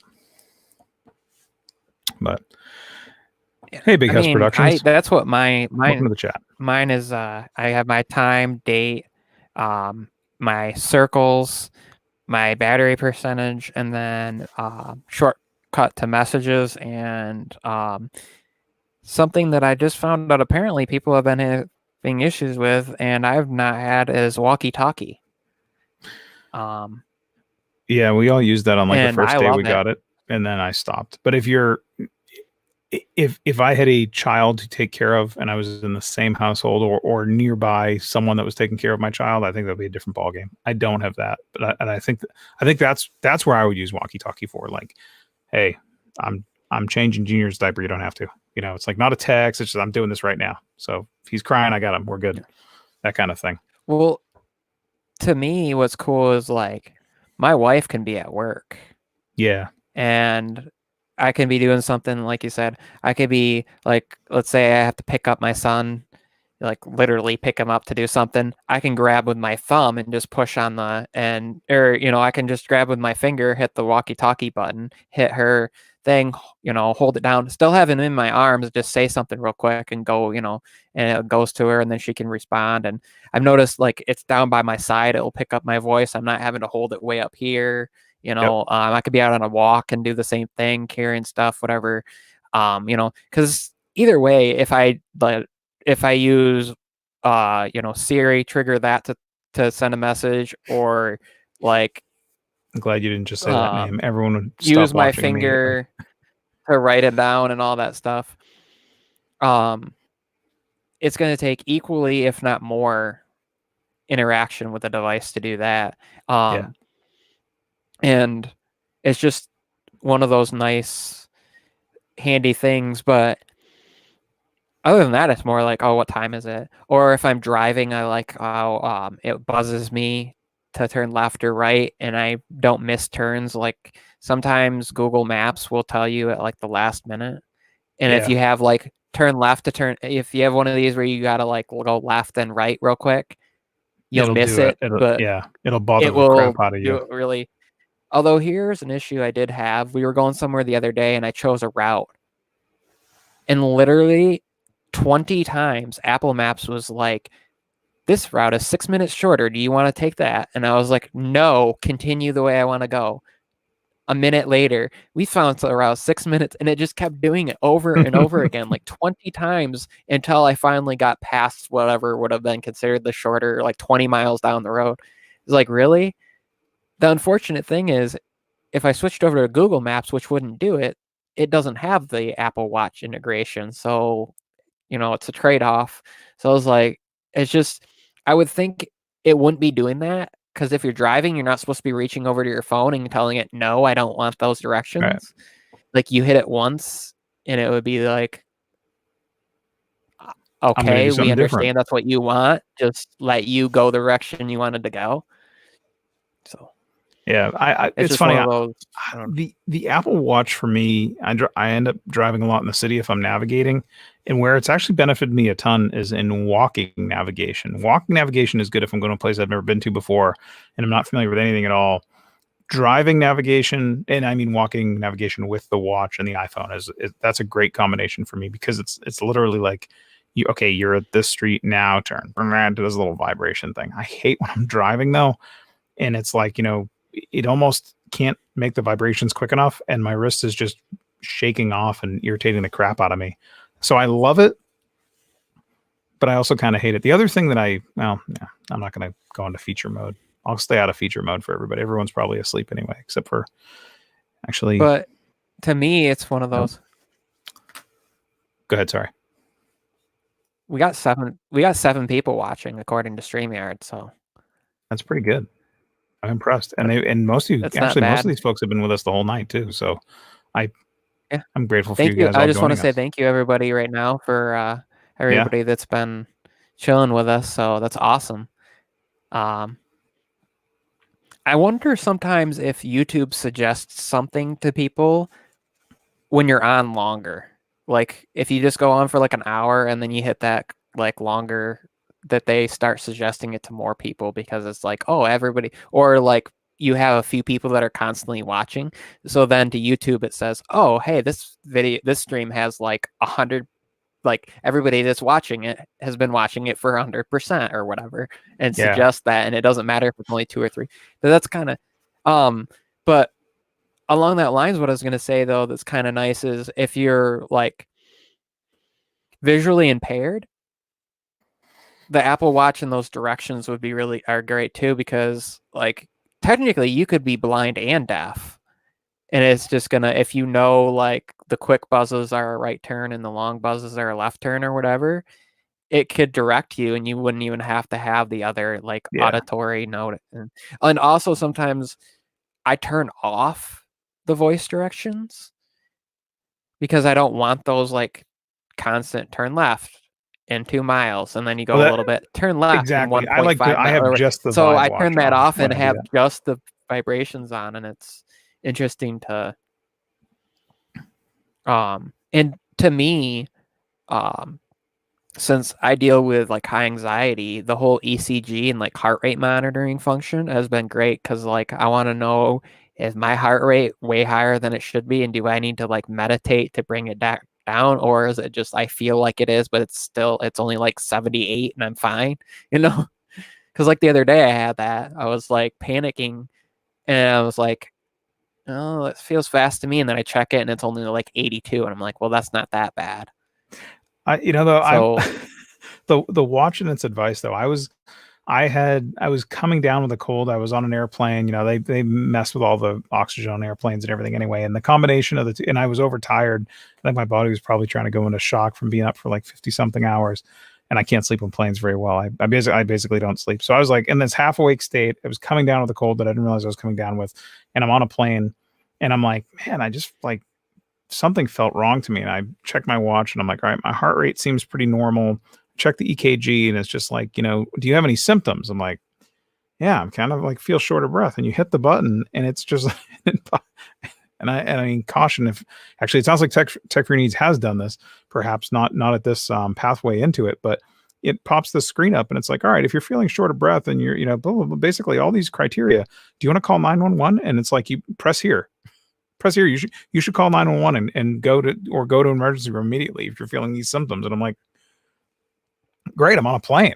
Like, you're telling me I'm going to die? And I basically just put my watch back down and said, okay, well, that thing's stupid. It doesn't know what I'm talking about. And thankfully, when we landed, everything changed once we landed and the oxygen was a little bit different. And then I realized, oh yeah, I'm getting a great chest cold and everything else. But it was just kind of weird. I mean, I'm impressed that it was very safety oriented in that realm, but it was a little bit spooky because it's like, oh yeah, I'm just logging my ECG data. And then it's like, yeah, yo, do you want to call 911 right now? Because like you might want to do this. And it's like looking out the window. I think I was over like Virginia. I'm like, yeah, no, I'm not going to do that to these people today. I'll just be the cold guy over here by the exit door if you need me. But Thankfully, that didn't happen, by the way. Well, that's the other crazy thing, like, is for people that travel, is you don't have to know your local emergency number because it will use like location and it will. So like you're in Europe and you want to know what their number is, it will dial whatever there. So like you're in Spain, it will dial there instead of it trying to dial 911 because That's true. that That's wouldn't a do good any point. good in a lot of countries. So that's oh Yeah. geez. Yeah. That's the I still and I'm hoping that maybe the Buds Plus are a sign of things to come, but since they now have the iOS app that offers the same functions as like the Android app, that maybe we'll see them do that with their watch app, that it will be better too. But I think there are so many things that it can't because of iOS limitations of what they're allowed to access, like as far as like um texts and calls and stuff through another calls. It would be easy because it just treats it like a Bluetooth, Yeah. but like actual text message response and it showing up.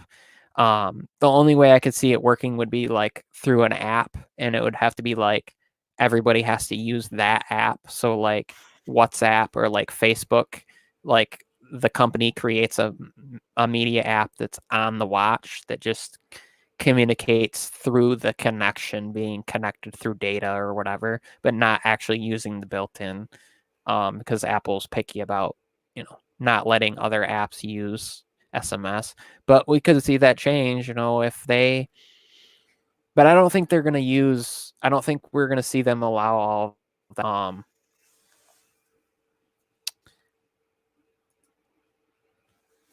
on like iOS 14. I don't think that they're going to allow everything to be as open. So No, I think they'll let you use some default apps, but I don't think they're going to necessarily open up the pathways for like. I don't think they're going to bring in like Google Messenger and well, or Google Messages. I mean, and as I say that though, that would be wild if they did that.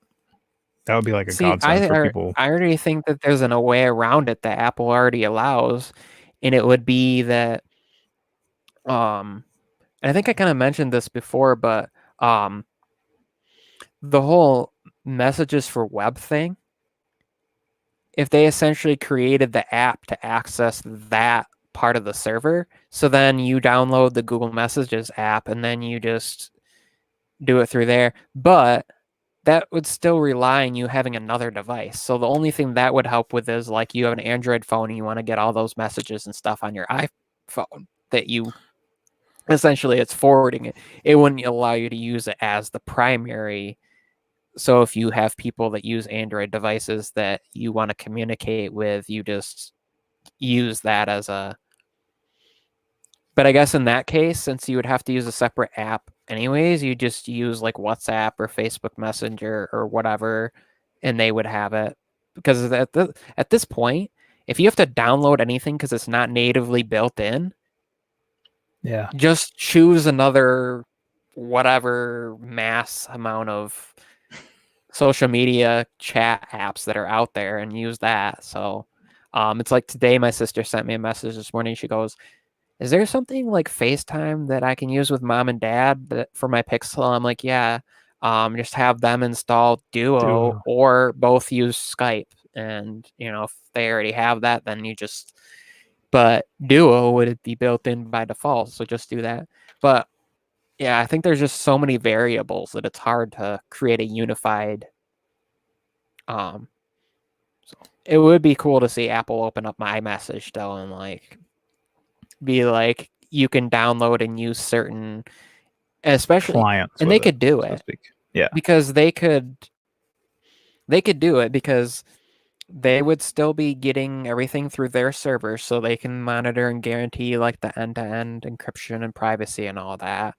And they would just have to like require that there's no middle, like if you choose another app to be the SMS, then it blocks it from that until you switch it back to that. So you can't use multiple apps, and you can't anyways. Whenever you switch apps as your default SMS app on Android, it always, and then when you switch back to the other one, it will ask you again.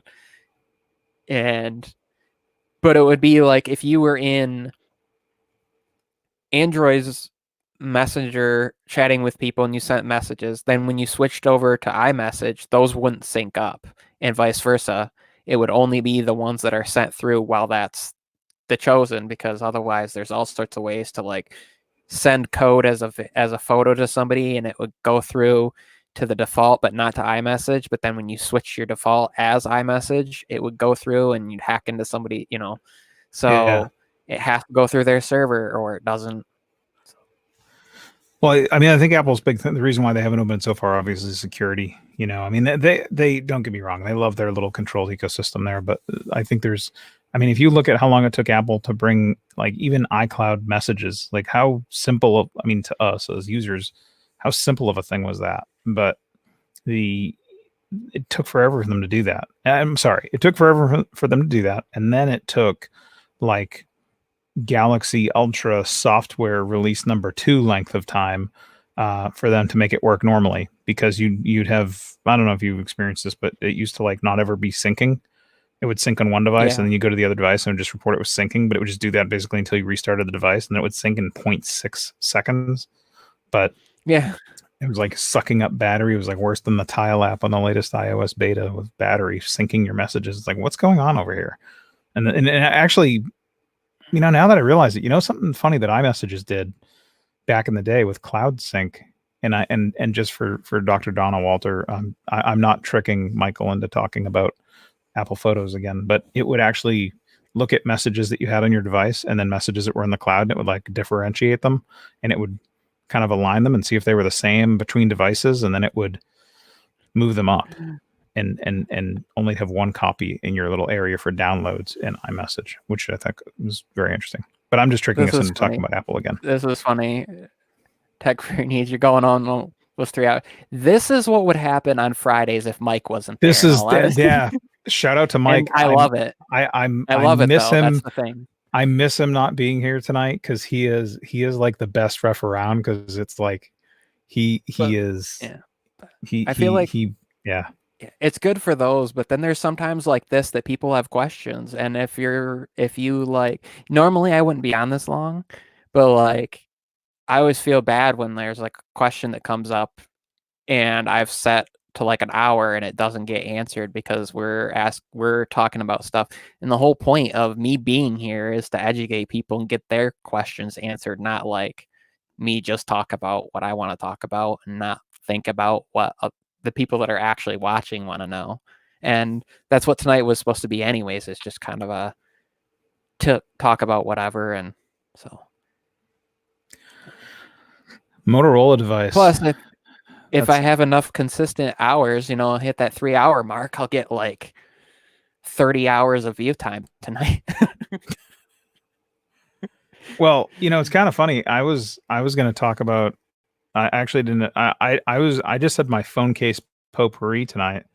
I had, I just have random things. I got a new phone, which I'm not going to show anymore. I showed it earlier just exclusively to Dr. Walter in the middle of this live stream. I didn't mention anything about it. But I got a bunch of random new phone cases, and the funniest one, I know I already showed this off, is this one. I ordered a Pitaka case, and when I ordered it, they were like, you select this free gift, and I did, and and it was a wood case for my iPhone 6s. And it's the weirdest thing in the world, because I'm traditionally a carbon fiber guy. Like, I like carbon fiber stuff generally. This is Pitaka. Again, huge fan of Pitaka. Not sponsored, whatever. They should be, judging by the amount of times I've communicated and bugged them and sold people on their cases. But they also made a wooden case, and they were like, hey, we're going to throw this case in for free with your order. And it is just the weirdest sensation to have on my phone.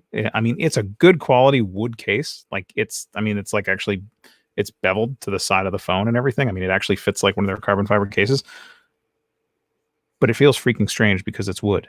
It feels like a piece of wood in your hand. It is made of wood. It is not plastic. It is real wood. And I've just lost everybody because they're all like, you're talking about the Galaxy Ultra Focus issue, and now he's showing us a wood case. But Big House Productions had a question about the LG V60. So interesting about that. I am curious to see how much it will be as far as like down payment wise on T-Mobile when that comes out. And then I'm going to wait because unfortunately, as we all know, that phone will probably launch. Well, it's going to launch at $799 and $899. $799 is like just the phone, and $899 has the secondary screen on T-Mobile.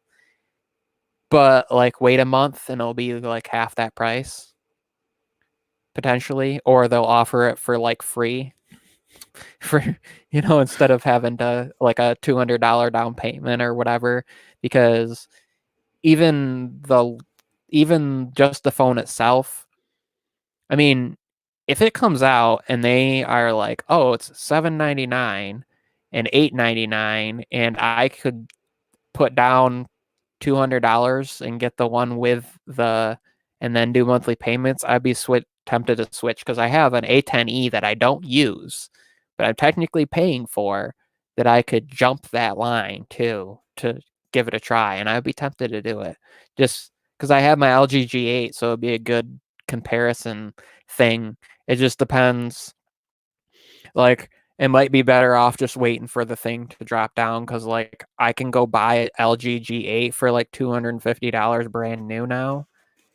So, like, I even saw the G8X on eBay for like $300 and just wait for the thing to um, drop down and grab one of them. I'm excited to see is the new Motorola, the Edge Plus, and see if it actually is packed full of the specs like they're saying and what price point. Because I've Looks heard impressive. that like it looks impressive, and I've heard that they're talking about around like a $600 price point. Yeah. But like, is that gonna have like, are they gonna pack it full of specs with the processor and the camera and the screen and the style and like all that stuff, but then only give you like 64 gigs of storage, 4 gigs of RAM, and no expandable storage or something weird like that? Like, that will basically make it unusable because you won't have enough RAM to actually support like what you're going to be doing with the processor. That's what Hopefully I they do at wonder. least 128 and like 8 gigs and expandable, because in all honesty, if they come out and they say it's $599 and it has like 4 gigs of RAM, 64 gigs of storage, and expandable storage, that's still like, I'd rather they come out and have it be $100 more than that and like double the storage, double the RAM. Because even then, at that price point, you're talking, you're talking about 4 gigs less RAM than the S20, but you're talking about the same amount of storage. You're talking about the same processor. You're talking about good display. You're talking about um, supposed to be better cameras than Motorola typically does on things, and so um, You're saying 48 megapixel rear. I haven't read rumors on this in a little bit because I thought we were going to see it by now. After it, like the whole MWC stuff happened, I figured that Moto would just push it. And they're saying that it's going to have, I didn't realize they're claiming it's going to have a 5100 milliamp hour battery on like the high end one, 8 and 12 gig of RAM, 865 again, Qualcomm. And but it does make me curious what their entry level is. But I did see somewhere, and that's the article I was trying to find, that it's supposed to be like $599 starter price. And I'm curious how well. And the Edge Plus, this is supposed to be the one with the stylus, right? That's the whole thing. This is like a Note competitor, if I'm not mistaken. Or am I no, that's mixing it the up? Motorola Stylus. That's got lower end specs than the because then there's the Edge Plus is Snapdragon 865, 8 or 12 gigs of RAM, 5,000 milliamp hour Yeah. battery, 108 megapixel. This is what The Verge is saying. 108 megapixel, um,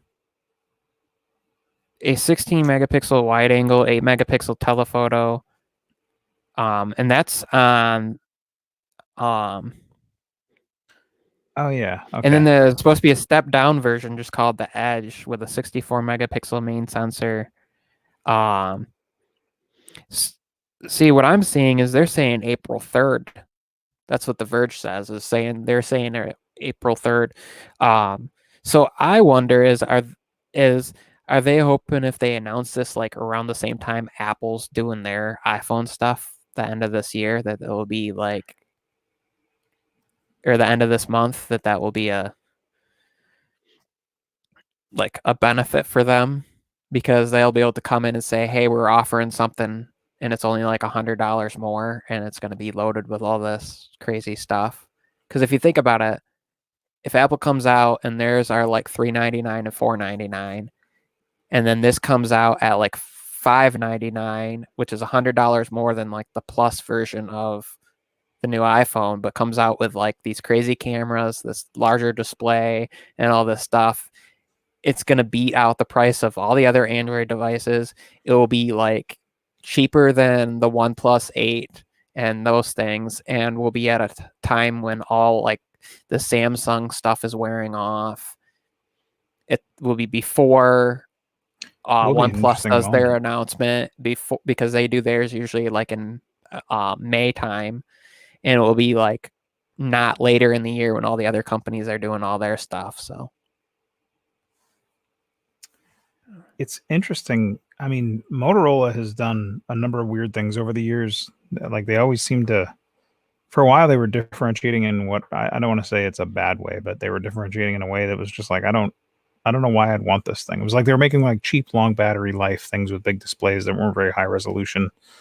I don't want to call it value tier stuff, but I mean, and that's kind of their place. I mean, they're flat. I mean, the Razor is a great whatever. That's different ballpark altogether. But I still really don't consider the Razor a flagship because I'm not into those the foldable type stuff. But the Edge Plus is interesting if they really truly launch it in that price point. I mean, I think what's that would be the place where like $599 starting price. I think that would, and coming out with decent specs. Um, Big House Productions, also known as Bug House Productions, if you're typing it from Dr. Donna's phone, is saying somewhere here just it's, or oh no, wait, actually, that's saying that the Edge is 128 6 gig.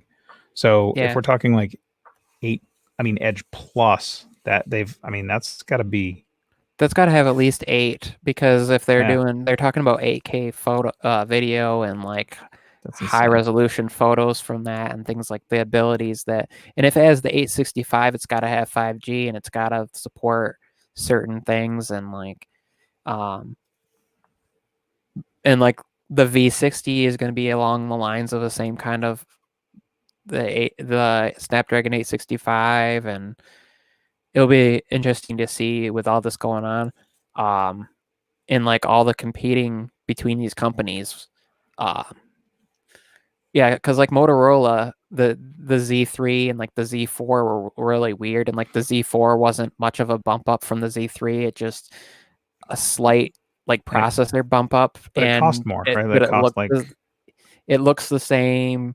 They both supported the where you could get the Verizon 5G mod that you put on the back, but only Verizon, like no other company with the mods and stuff. And it's just really weird. And at that, you might as well go buy like the Z3 and you can use the same mods and you basically the same device. And it was weird. But well, it has been almost 3 hours. My wife probably wants to go to bed, and I should probably do the same thing before too long. Otherwise, we'll end up. I yeah. So, anyways, thank you for joining me, Chris. Thank you, everyone in sure, man, chat, Michael. for joining us, and especially Tech for Your Needs, Dr. Donna Walter. You guys have been here since like the start. Thanks for Big Yeah. House Production for hopping in towards the end here. Who I don't know if else? Apple Monster's still around. He's been quiet if he is, but shout He out if he's yeah. still there. If not, thanks for joining us. And of course, thanks to everyone who's going to watch the replay of this thing as well, because I know that people will click some of these coming back looking for your interview series tonight and probably catch this replay instead. So shout out to all those folks too.